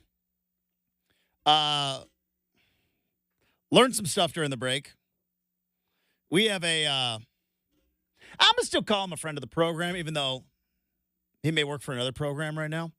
But likes to drop in knowledge every once in a while. We have a listener whom we both know, who has my phone number, who is also a degenerate gambler. And I was told to be able to profit boost a $100 bet means this dude has lost a lot of bets. Fair. So it says like it's a big, like it's a promotional, like you lose a lot of bets. Like, hey, good try, but how would you like to profit boost? Yeah, So I've you don't received quit a couple. gambling? I mean, they pop up. I don't think I bet enough to profit boost. So what we're referring to is there was a guy. He's from Texas. Phoenix. From Phoenix. Yeah, you said that. He bet a lot of moving parts to this puzzle. Texas Rangers, Kansas City Chiefs, and Oklahoma City Thunder bet $100, 3 championship parlay with a boost to make $1 million or over $1 million. 1.4, yeah. And he finally lost it, and he said, "I got to cash out." It took $80,000, which again, like I said, it's like the as a single parent, I think that $80,000 will help this nice dude. I want you to see anybody in general who's not a gajillionaire. You think about this. It's the Taxes, it's though. the what was that show? Let's Deal or No Deal. Yeah. You go up to anybody on the street and be like, "Here, the banker has offered you $30,000, but no one would ever keep going. It's just you're on a TV show. There's Meghan Markle right there, right? Like, if you're not on a TV show and somebody just comes up to you and be like, "Hey, here's $30,000, free and clear," or you can risk it and open up some more suitcases, like, you would take the $30,000. So, like, if you were walking out of the building today and some guy came up to you and said, "Hey, Brenden, you give me $100 right now, and I will give you either A, $80,000, or $1.4 million if the Oklahoma City Thunder win the championship." You were like, "Give me my $80,000, and I shall be on my way. Thank you, sir." Yeah, No one would ever say no to that. See, well, and I guess that's the difference between me and this dude is like, even right now, Justin, I feel confident betting you, I don't know, $10 that the Thunder are not going to win the championship. How about tuna fish sandwich? No. Found your kryptonite. But Won't do it. Yeah, he won't do it. But no, I like, honestly, I don't blame the guy. Like, maybe sweat it out for one more, game in this series. But the hardest part, though, because it happened like a very, very different level. Because I gamble $5, whatever. Yep. I've got some bets out for the PGA Championship. Let's go, Rory. Divorce Energy, Rory. Did you see Rory's getting a divorce? And I'm hoping Divorce Energy puts him through to win the PGA Championship this weekend, because then I'm going to make some money. But it is like, I've done that where, like, you're in the middle of a football game and you're like, you've got a pretty good bet with some pretty good odds, and you're like, that cash out, it looks so tempting because that's money in the hand, but it's like, it's also like you put up $5 or $10 or whatever. Anyways, did want to get some more stuff we saw on the internet. We mentioned it during the pre-show meeting. I think Tom Brady got a phone call, Brenden. unfortunately, he did. I think Tom Brady had a tough phone call because he went on the Pivot podcast with Ryan Clark, Channing Crowder, and Fred Taylor. And he's walking back the roast a little bit. Now, I don't know if I believe exactly all the things that Tom Brady said. According to him, he said, "I didn't like the way it affected my kids." That I do believe. But he went on to talk about how, like, yeah, I became a fan of Jeff Ross because when Deflategate was going on, all I could really watch was either golf or stand-up comedy because everything else in the sports world was about me and deflating footballs and everything else. And so he said that's how he fell in love with roasts, because he was watching them during Deflategate. And so it's like, but then you didn't know that they were going to talk about so you watched all these roasts, but you thought yours was going to be different? Because it was like, I only thought it was going to be about me. So the hardest part, like the bittersweet aspect, when you do something that you think is one way, then all of a sudden you realize, I wouldn't do it again because of the way it affected the people that I care about most. And they're like, what did you think was going to happen, dude? You're one of the biggest competitors, sees all the angles, right? It's not like he's the most athletic football player ever. He supposedly is the best decision maker of all time. You didn't think this was going to happen? So I do not feel bad for Tom Brady. I don't feel bad for Giselle either. She's a celebrity. Sorry, you're a celebrity. You decided to take jiu-jitsu lessons. Kids, though, that's got to suck. That's got to suck to be a kid. They didn't sign up for any of this.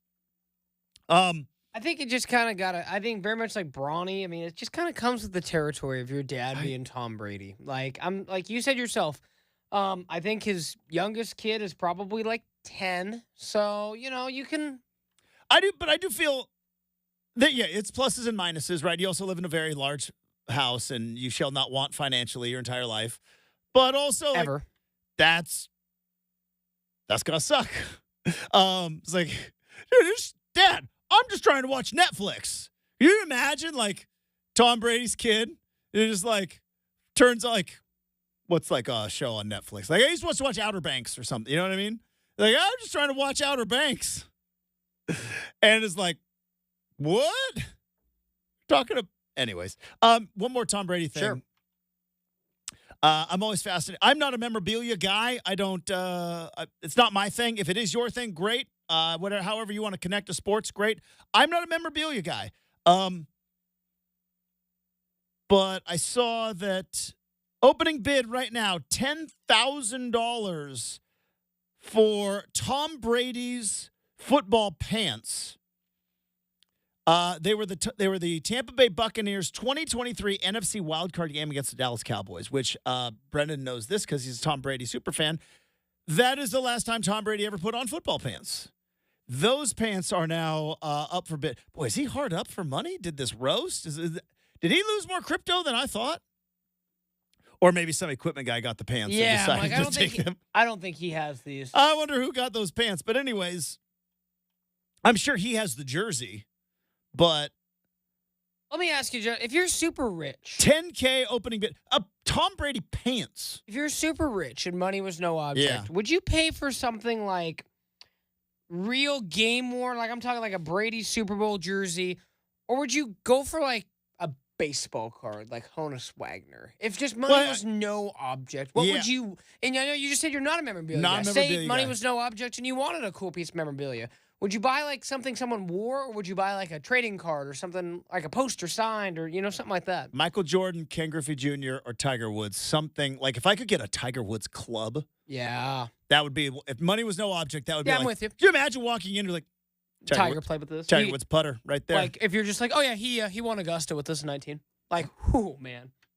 That'd be cool. We might talk about that. What would be the most expensive bit of memorabilia? We got a lot of fun stuff coming up. Hour number 3 is next, 620 Rip City Radio.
It is 8 a.m. on a Wednesday morning. Justin Myers with you. NBA playoff rolled on last night. Nikola Jokic led the way for the Nuggets. 112-97 victory over the Minnesota Timberwolves. 40 points for the MVP as he collected his trophy last night and collected a victory. 14 boards, 7 assists. They now lead the Minnesota Timberwolves 3-2.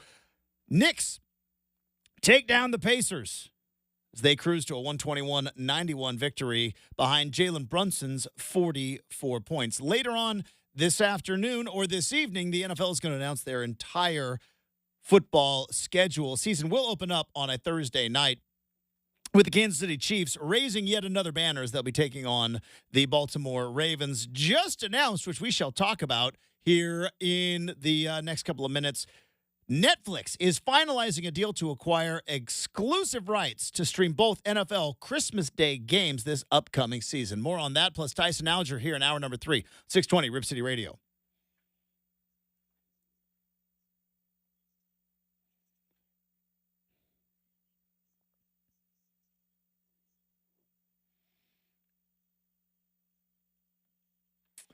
All right, welcome back to Rip City Mornings, everybody.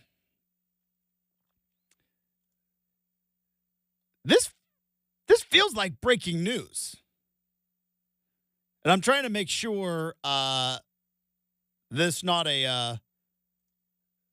some sort of bot. This is like an official thing? This Netflix thing? I get so nervous on Twitter, but dude with 752,000 followers, Ari Mirov, he's the one that is Justin, throwing out Netflix's there. Twitter account tweeted it out. What's that? Netflix's Twitter account All tweeted right. it out. And popped up on that's not on my algorithm yet. So, and this coming Christmas? Because I said yesterday, watch out for NFL. NFL is the big bully on the block. The NFL can take whatever they want in the sports world. And you are lucky that you have whatever you have. Hey, we got March Madness. If the NFL decided to move the draft to March, March Madness would be a secondary event. Whatever weekend. Could you imagine if the NFL was just like, that's cute, March Madness, Final Four and all? Oh, we're going to do the draft. It would become a secondary event.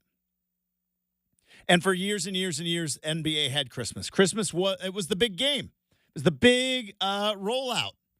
Because they have you have a captive audience there on Christmas because everybody's sitting in living rooms after opening presents without anything to talk about and maybe some awkwardness because maybe you got a weird present, Maybe somebody just didn't put any thought into it. Maybe you didn't get the reaction for the gift that you gave somebody else. And so now you got to sit there in the awkwardness and wait until dinner. And so it's like, oh, well, there's a basketball game. Well, now we're going to have the NFL. So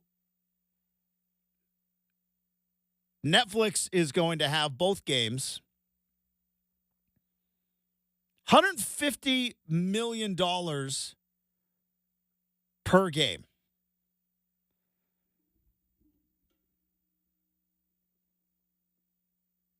So they just had the Tom Brady roast. They're going to have Netflix is going to have the Mike Tyson Jake Paul fight. That's going to be live. How long before Netflix just has like college football? I know the NBA is like always because like it's really easy because they have the most money, Justin, and the most subscribers and the biggest name. So they got in first. Yes, right? They got in first, and like I have almost all the street. Like I don't have Disney Plus, right? I don't watch The Mandalorian. I don't have Disney Plus. I'm sure you probably don't. You don't have Apple TV Plus. I don't. It's the only one I don't have. But everybody's got Netflix, right? So I mean, yeah. When considering that, can you Google? What percentage of households have Netflix? Like actually, right now. Because I'm always like fascinated by the numbers. Like Twitter, they always think like, oh, Twitter, everybody's talking about it. It's like, it's like 6%. It's like 6% of the internet is on Twitter. And still the most people in terms of social media is still on Facebook. And so I'm curious, how, like, what is what are the actual numbers?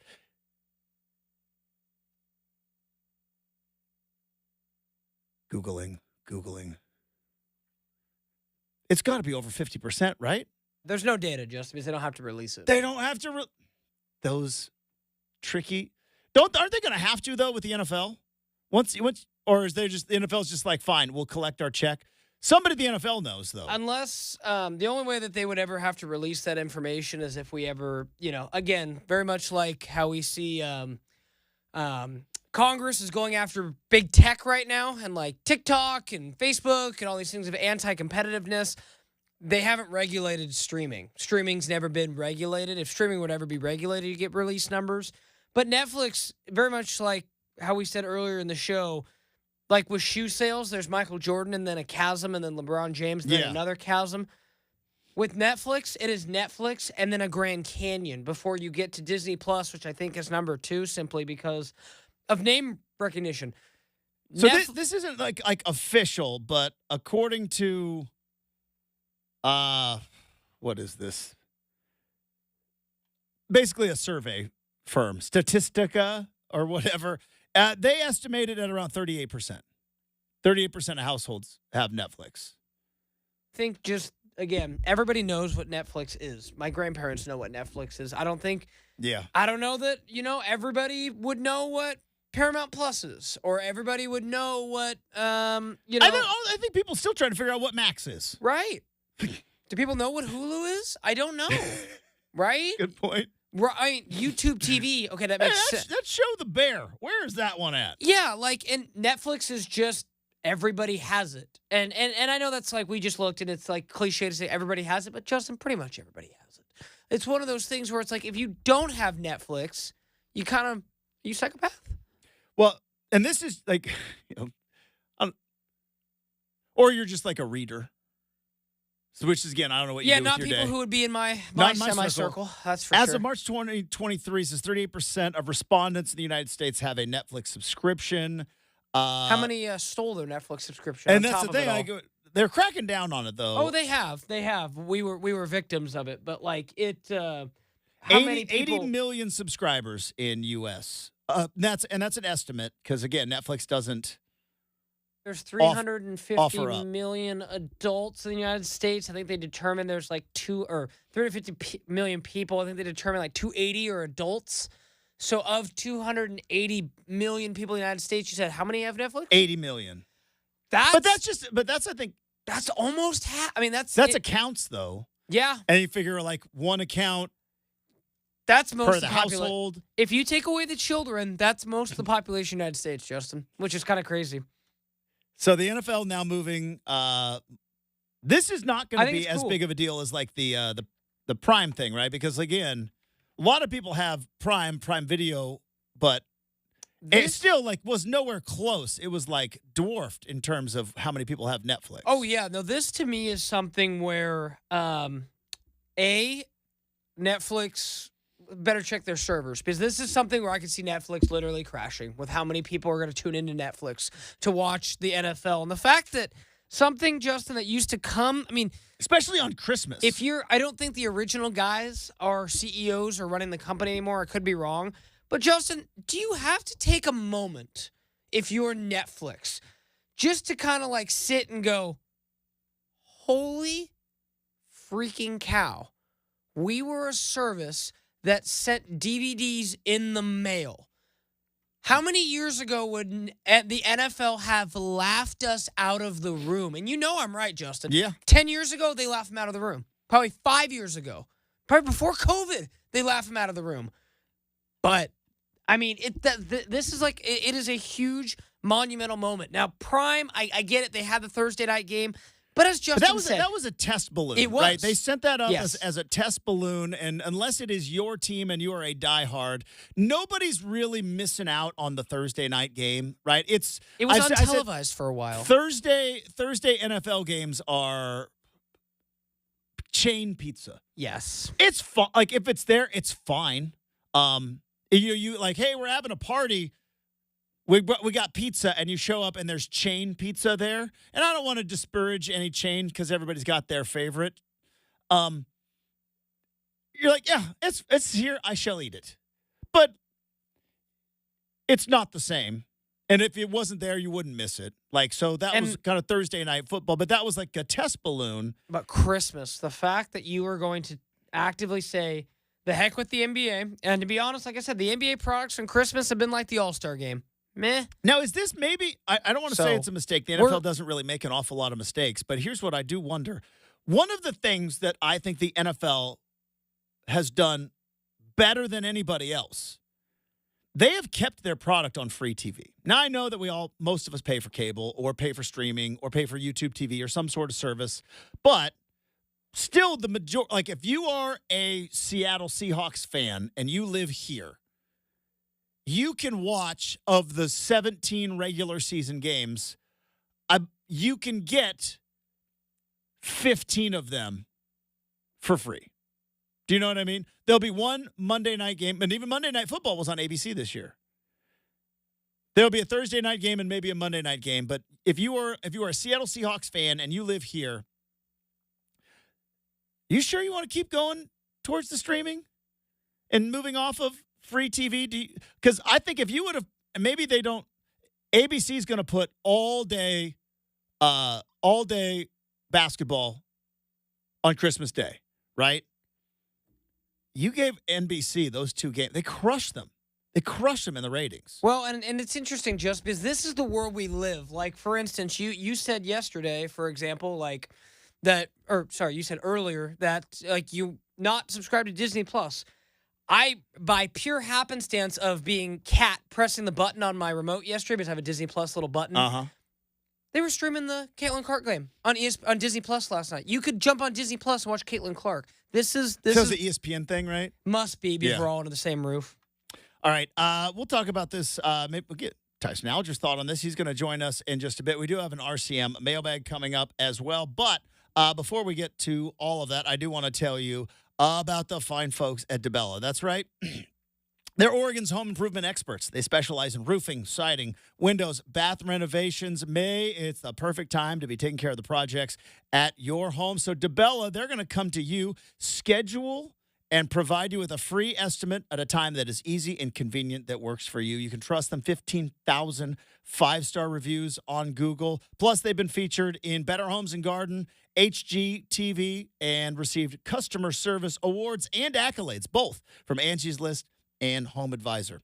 And as you plan your summertime spending, trying to save some money, well, how about go with solar shingles, right? With solar shingles, with savings and federal and state incentives, you could potentially pay for a new roof.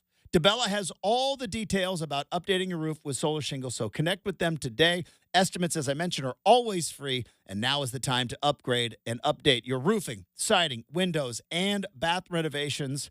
DeBella's incredible financing of no payments until 2025 on approved credit will help you start saving today.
All right, it is that time.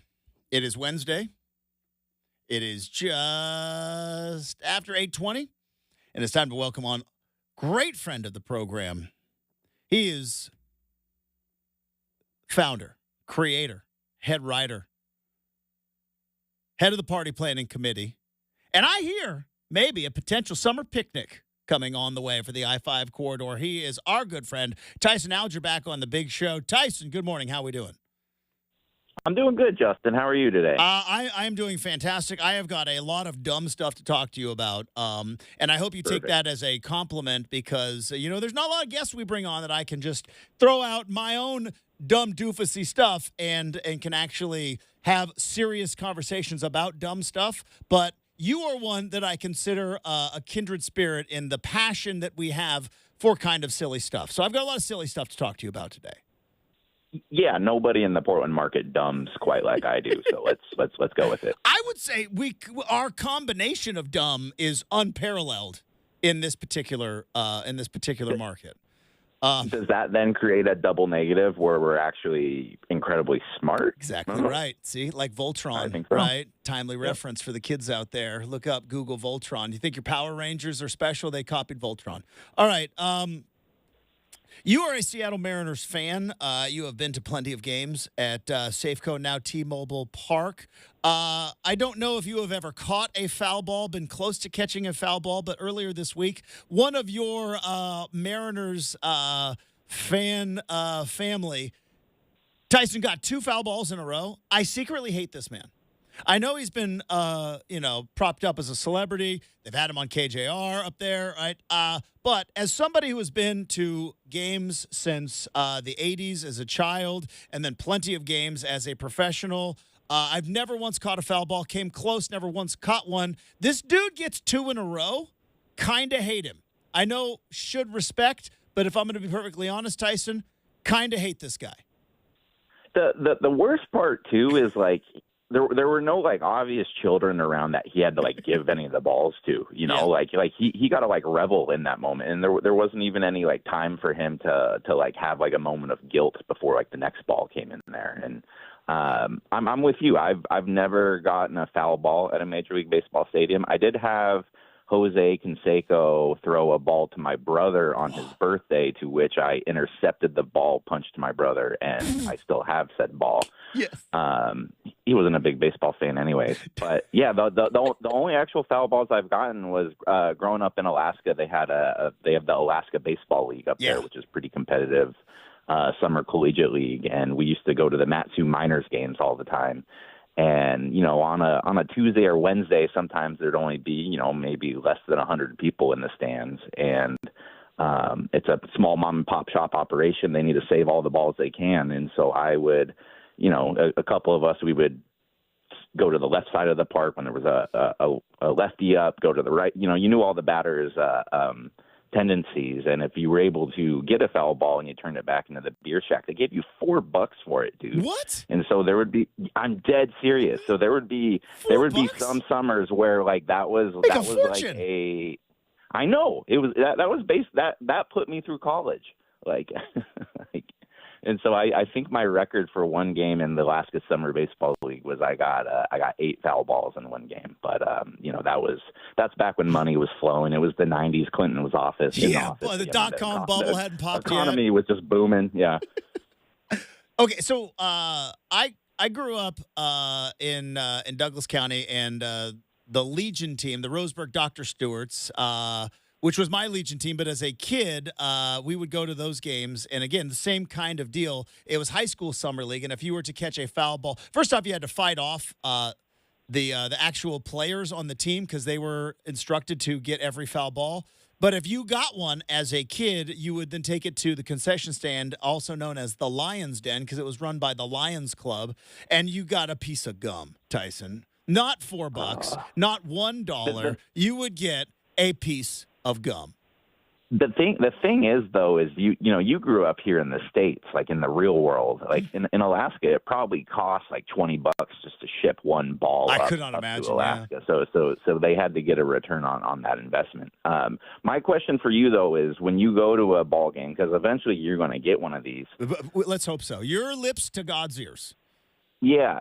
What do you do if there's a kid next to you? Because like you haven't caught one of these your entire life. Like you're by giving like a kid a ball, you're basically like ending his dream of becoming you, which might be a good thing in the long run. But like, you know, all of us have to have that carrot dangled in front of us throughout life, and obviously this is yours. So I'm curious how you would face that situation. This is a very good question, and I've thought about this more times than I care to admit. As a matter of fact, every single time I go to a baseball game, I think of what am I going to do if I actually do catch a foul ball. Tyson, I am not about the souvenir. I am about the glory of the moment, right? And because as somebody who gets up at an ungodly hour to yap for attention on the air, you might understand I am a bit of an attention seeker. I don't think there is a better feeling in the middle of a crowd than to catch a ball, foul ball, bare hand, because I'm not bringing a glove because I'm an adult, bare hand. You get the initial like, wow, that guy caught a foul ball. And then like every memory of being 9 at the Braves-Giants game when some adult stole a Dale Murphy foul ball. It was more 4 rows away, but I still feel like it was stolen from me. I get that glory. And then I get to own the generosity of, hey, here you go, kid. Take it easy. As if I am a celebrity and giving charity away. And then I get the secondary round of applause, and I feel like that's a double win. Does any part of like the videos that you see where like a guy has a beer in his hand and like the baby in the other, and then he like drops the baby, catches the ball, saves the beer, and then recatches, does that at all make you want to have children? No, not one bit. Makes me want to buy another beer, though. I will say that. It's like, you know, they let you buy 2. So it's like, I just leave the baby and somebody else, and I'll just buy myself another beer. There is something, though, in those videos where it's like, you do lose, I would assume, all sense of like, you go back to kind of like almost a primal, your dad is throwing the fastball at your face and you better catch it. At that moment, I do think like the stories of like the mom lifting the car off of the children. That's like the dad. Like at some point, he might have been, you know, cut from JV baseball, but he goes back to some primal thing there where it's like, I got it in me. You know what I mean? Well, the people that like are able to like straight arm their hand up and not have any like give to it as they catch the ball, like it's just like running into the wall and their arm's stiff and they just like palm it. Have you ever tried to catch like a line drive like that's hit you in like just the wrong spot of the glove? Like that hurts. Yeah. Like I don't know if this is like self-preservation or maybe there's just not a whole lot of baseball players in the stands like us, you know, guys who played the game, you know, seamhead does us. Exactly. But the fact that guys are able to just like, oh, I see this thing flying at me, I'm going to stick my bare hand up and catch it. Respect to them, I guess. But I do think it's one of those like shut your brain off and just kind of let nature take over. Because if it's a high, because you notice they catch the line drives, but the little loopers where they have a time to think about it, they drop those every single time. You know what I mean? Well, yeah. I mean, I've dropped plenty of pop-ups in the outfield. You get too much time to think about it. You know, it's your do I put the glove in front of the sun and not see the, you know, I'm just going through my whole like Sandlot, Benny the Jet Rodriguez teaching me how to catch a fly ball. There's too much time there. I think you're completely right. It's a self-preservation. It's an instinct. And also it's just making sure that you get that ball before those kids behind you because they need to learn. You got to learn. And then you're also going to get a handout and just like, you shall have this baseball at the game. And then when somebody says, did you catch it? I mean, they probably would lie, but you got to know like deep down, like somebody gave you the ball. You didn't catch it. Now, since you're not the type of person who needs to like bring that ball home with you, how would that compare to say like, let's say you had like end zone seats in like a football stadium and you got the extra point kicked through the uprights, and obviously you have to give that ball back too. But like, why don't other sports have that same feeling of getting a piece of equipment like baseball does? Well, because I was going to ask you, don't you get to keep a hockey puck if it goes in? Now that's more rare, right? There's not a lot of hockey pucks flying into the stands, but there's a lot more netting in hockey games now, because turns out those are a little harder to catch, and I think some people caught them with their faces. And I mean, like it's harder to get a hockey puck autograph too. Not a lot of people are walking around with like white Sharpies. Yeah, that's tough. I have a bunch because I'm a professional. I'm prepared, but I think baseball is really the only one that people care about. Tyson Alger from the I-5 corridor joining us here on 620 Rip City Radio. Question: just how many bar stools in the great state of Alaska do you think were filled with guys talking about how this is what takes our country down because they put up extra netting at the hockey game and we just don't toughen up as a country anymore? How many of those conversations happened when the nets went up in the hockey arenas? Can I tell you a 100% true story? My friend Cody, we're going back to the Alaska Baseball League. He was a bat boy when we were, like in middle school, and he took a foul ball to the face in the on deck circle as he was just standing there. And so obviously a fairly dramatic thing at the baseball game. And then about 6 months later, he and his mom were at an Alaska Aces hockey game, and his mom took a puck to the face, and that's when that at the Alaska Aces arena is when they then instituted the netting around the whole arena, which was one of the first semi-pro franchises to really. If you go to a game now, it's pretty much standard procedure across the whole league. But very unlucky family. But if you wanna catch a foul ball, go find the Schmitz. They're pretty attracted to them. Tyson Alger from the I-5 corridor joining us here on 620 Rip City Radio. All right, next topic, because I saw you tweet this out yesterday, and I was fascinated by it. Part of your mailbag at the corridor right now. The question was, it was from Kevin. Shout out to Kevin, whomever you are, wherever you are. Hopefully you're listening as well. Asked, as someone who attends a lot of sporting events, what song would you ban from being played at them? Obviously, there's a lot of contenders for this. I'm not a Sweet Caroline hater. I could hear where a lot of people might not be a fan of that one. I am hit and miss on the clever, the umpires are talking it over and they play the Jeopardy theme. You know what I mean? 3 Blind Mice or something. Anything that has to do with walking, right? These boots are made for walking. When when the visiting team throws that fourth ball, and it's these boots. I'm hit and miss on those. Where are you on the clever? On every jump ball has to have a jump, whether it's crisscross or Van Halen, right? Yeah. I'm not so big on the themed ones unless they're in very specifically funny instances. For instance, I believe it was in 2008 or 9 when Adrian Beltre took a line drive between the legs, and he missed about 2 weeks for, I believe it was a contused testicle, and his first game in his first game back with the Mariners, Ken Griffey Jr. got the PA people to play the Nutcracker's Waltz for his walk-up music. So I appreciate very specific time and place ones like that. But it's sometimes it feels like the PA guy is just trying to let you know that he's watching the game too, and it's we get it. But I think my bigger problem is there are a lot of stadium songs that get played over and over and over and over again that just weren't really good songs outside the stadium to begin with. For instance, I mentioned a fair amount of Fall Out Boy's second half of their career there.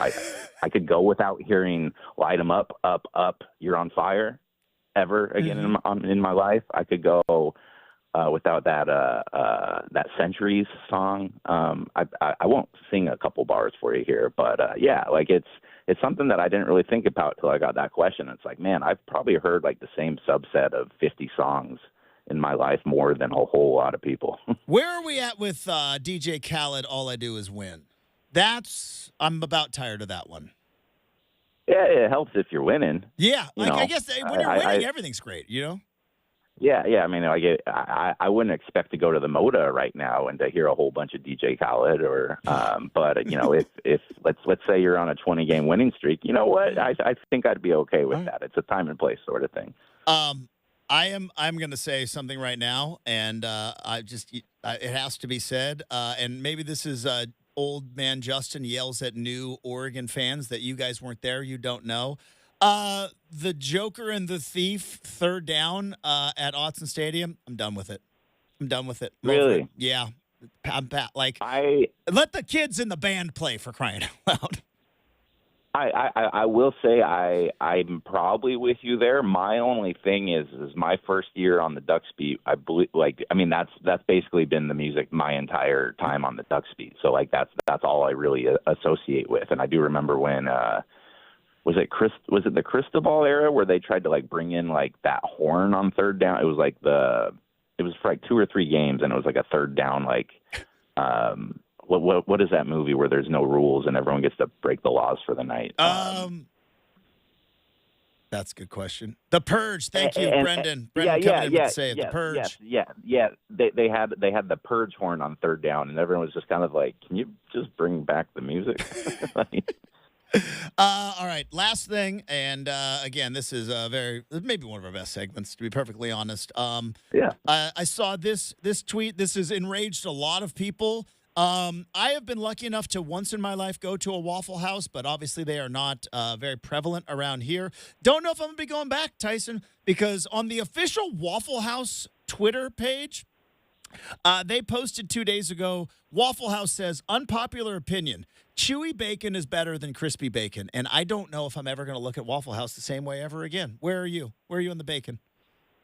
I think there's an acceptable middle ground of crispy on the outside, but not disintegrate in your mouth once you take a bite bacon. Mm-hmm. And I respect whoever's running their social media accounts. You got to get in on the trends. Old Waffle House has to seem hip. They've been around for quite some time.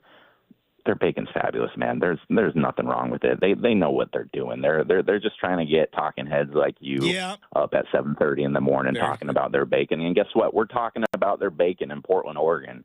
And they don't even have a Waffle House here. Don't even have one. Brilliant No. marketing.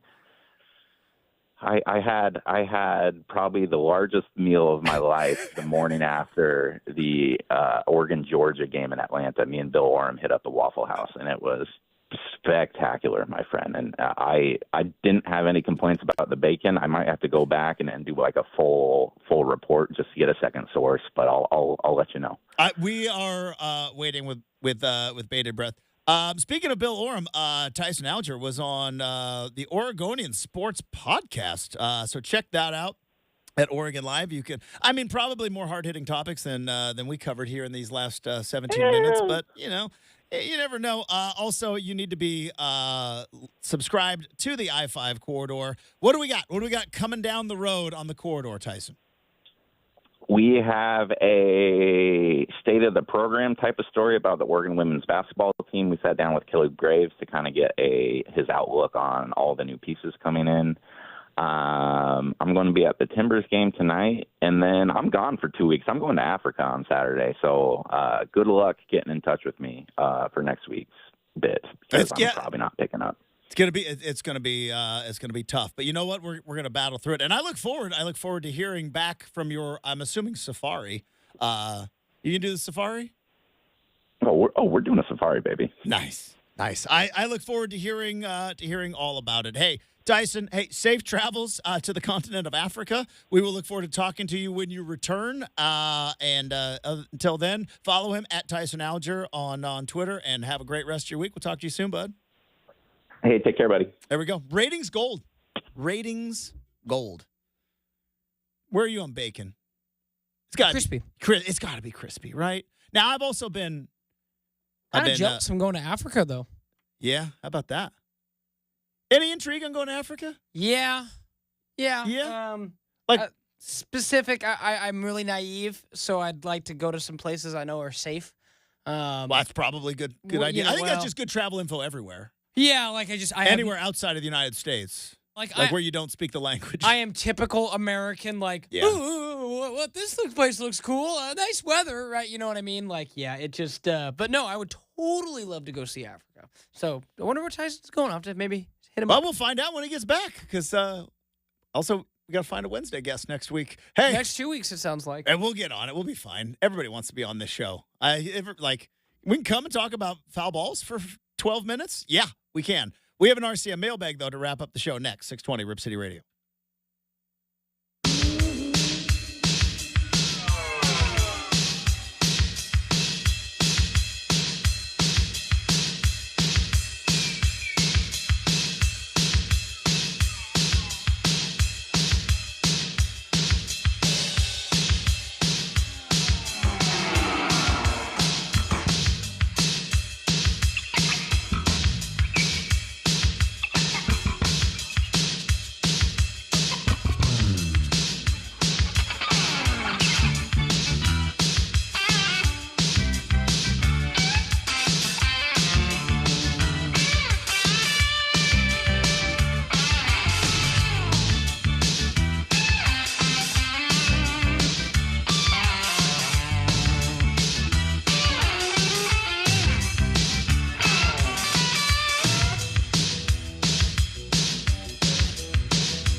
All right, welcome back to the big show. Time to wrap it up with the RCM mailbag. Random questions, any subject, any topic. Nothing is off limits. Will not repeat, will not duck the tough questions. What do we have in store today? Well, let's all find out together. Fire it up.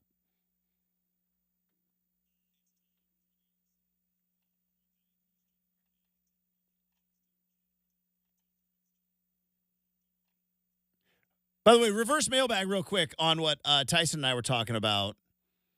What song would you get rid of? Just get rid of one. Like, you are not allowed to play the song at a stadium ever again. It's a good question. Yeah. Do you like the DJ Khaled, the All I Do Is Win? That one's a little overplayed. Only because, like, it's not enough to where I go, like, oh, I hate it. yeah, But like, no, I'm going to push back. I love Joker and the Thief. Sorry, Justin. Absolutely love it. I know. That's me being grumpy old Oregon fan to be like, it used to be. I mean, gosh. So they used to play it during warm-ups, and it was like a cool, like the team got into it, and it was like right before the team wrapped up warm, and then they play it in every third down. It's just like enough already. I don't know. Probably that. I love like Sandstorm from Metallica. I love we play on Enter Sandman, you mean? Or yeah, Enter Sandman. I love Sandstorm. Sandstorm's awesome. We play on this program sometimes. What I would get rid of, like, honestly, Don't Stop Believing. Stop Believing could go away. I'm not the biggest Sweet Caroline fan. Yeah. I think it applies for baseball games. Beyond that, It was cool when it was only the Red Sox. yes, I then agree. it was like, all right, Everybody's doing it. and it's like we don't need I'd that. probably say that one, even though I know I have some purists. Give like an exception, like you get on Red Sox, get like a grandfather clause. Yes. Because But there are certain songs where it's like, this should only be played here. Right. I agree. Like, welcome. I love Guns N' Roses, but like, Welcome to the Jungle, like, I get it. Welcome to the jungle. I love That's so even though good. I love Guns N' Yeah, that's a good I one. take that back. That's I take tough. it back. That's tough.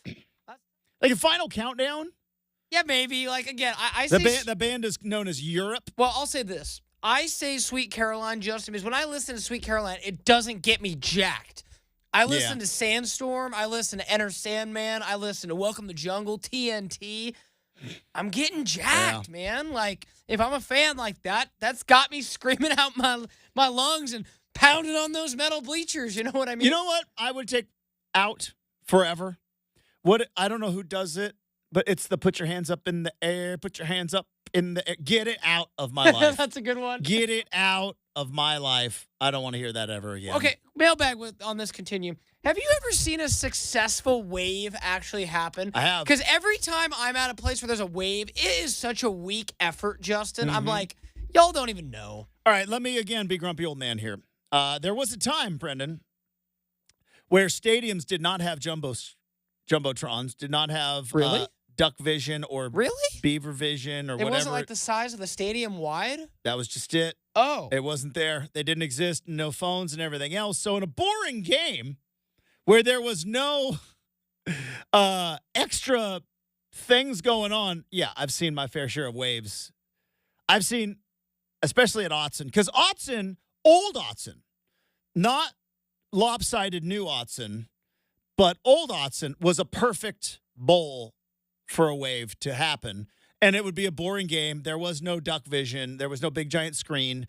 You didn't get replays, and it was like, all right, they are losing to UCLA by 40. Let's start the wave. That being said, I hate the wave. I do. I'm not a fan. I'm not a fan of the wave. But I think that's what has ruined the wave is just there's other stuff going on. Do you know what I mean? There's you can't get a breath at a football or a basketball game. Any bit of downtime, there's something on the screen, something going, which I get it. It's all, but you can't really do it because there's no downtime. Yeah. Back in the day, they would go to a TV timeout, and guess what? The band would play, and we would just sit there. That was it. And you'd maybe get updates from scores around the country. Scores from around the country. That was it. But yeah, I've seen some waves. Seen waves in my day. I stumbled onto a completely random one of those things. We were at somebody's house, and you're like, turn on the TV. Let's see what's on. Stumbled onto a show, Justin, called Freaky Eaters. You ever heard of it before? I have not. So It scares me, though. It frightens me. about 14 years old. So a bit of an older show. Mhm. But one we just stumbled into. My sister was like, oh my gosh, you got to watch this show. So we're sitting there. They're like a little 30-minute, Is this where like people eat like magazine pages and stuff? No, this is where everybody is addicted to something. So, like the episode that I watched, it was called "Addicted to Fries," and this lady only ate French fries That's it. That's all. and her- has been for like 20, 25 years. Breakfast, lunch, dinner. French fries. Wow. So my question to you, and it was a miracle she wasn't Yeah. extremely heavy. Yeah. Again, there's a whole bunch more. There was like addicted to sugar, addicted to cola, Mhm. addicted. We watched a lady who put tartar sauce on everything. Oh man. Like- I live with the that person. Okay. My wife won't even put tartar sauce on fish. So this lady basically wanted to take a bath in her tartar sauce. But anyway, all that to say, Josh, Yeah. this blew my mind. Is there one thing you could do this for like a week where you just ate? Yeah. Okay, what would it be? Pepperoni pizza. So you could be addicted to pepperoni pizza. I could eat pepperoni pizza, breakfast, lunch, and dinner. For a Now week. here, I got some time. So let me tell you, because I have got a very regimented diet. Not that anybody cares. Hey, that's why you look so good. But I eat the same thing every day, Sunday through Friday, breakfast, lunch, and dinner. How much does Costco get from you for boneless chicken breasts? If you were to guess. Well, Quite I actually eat boneless skinless chicken thighs. Oh, you go Is, thighs. is what I do. And Interesting. yeah. Why thighs over they're breast? so much better. Really? They taste so much better. Really? And- That's dark meat though, right? Yeah, so much better. Huh. I'll It have to doesn't check dry, into that later. It doesn't dry out. I'll make you chicken. Yeah, I was going to would work on put- this. I would put my barbecued chicken. It's not real. Yes, it is barbecue because I make it on Traeger. Anyways, but I eat either chicken or beef, vegetables for lunch and for dinner, and I have a protein. I eat the same thing every single day, anyways. So I could do. You throw pepperoni pizza in my face? For a week, I breakfast, lunch, dinner. I think I could do it for a month. All think the same place, or you got to shake up the location? Go like Muddy Rudder to Pizza Hut to Domino's to back to. Would you want to jump around? Would you just go If there Muddy was Rudder? a prize at the end, I think I could do the same place. I think I could do the same place. I Hear think that, folks? Sponsors. I think I could eat pepperoni pizza every day for a month. I think I could do it. I'm not going to try, but I firmly week, no problem. No problem. I could do the French fries. Nah, couldn't. I'd get sick of them after a while. All right, that's going to do it for the big show today. Thanks to Tyson Alger. Thanks to super producer Brenden. And thanks to all of you. Hey, have a terrific Wednesday. We are back at it bright and early tomorrow morning here on 620 Rip City Radio.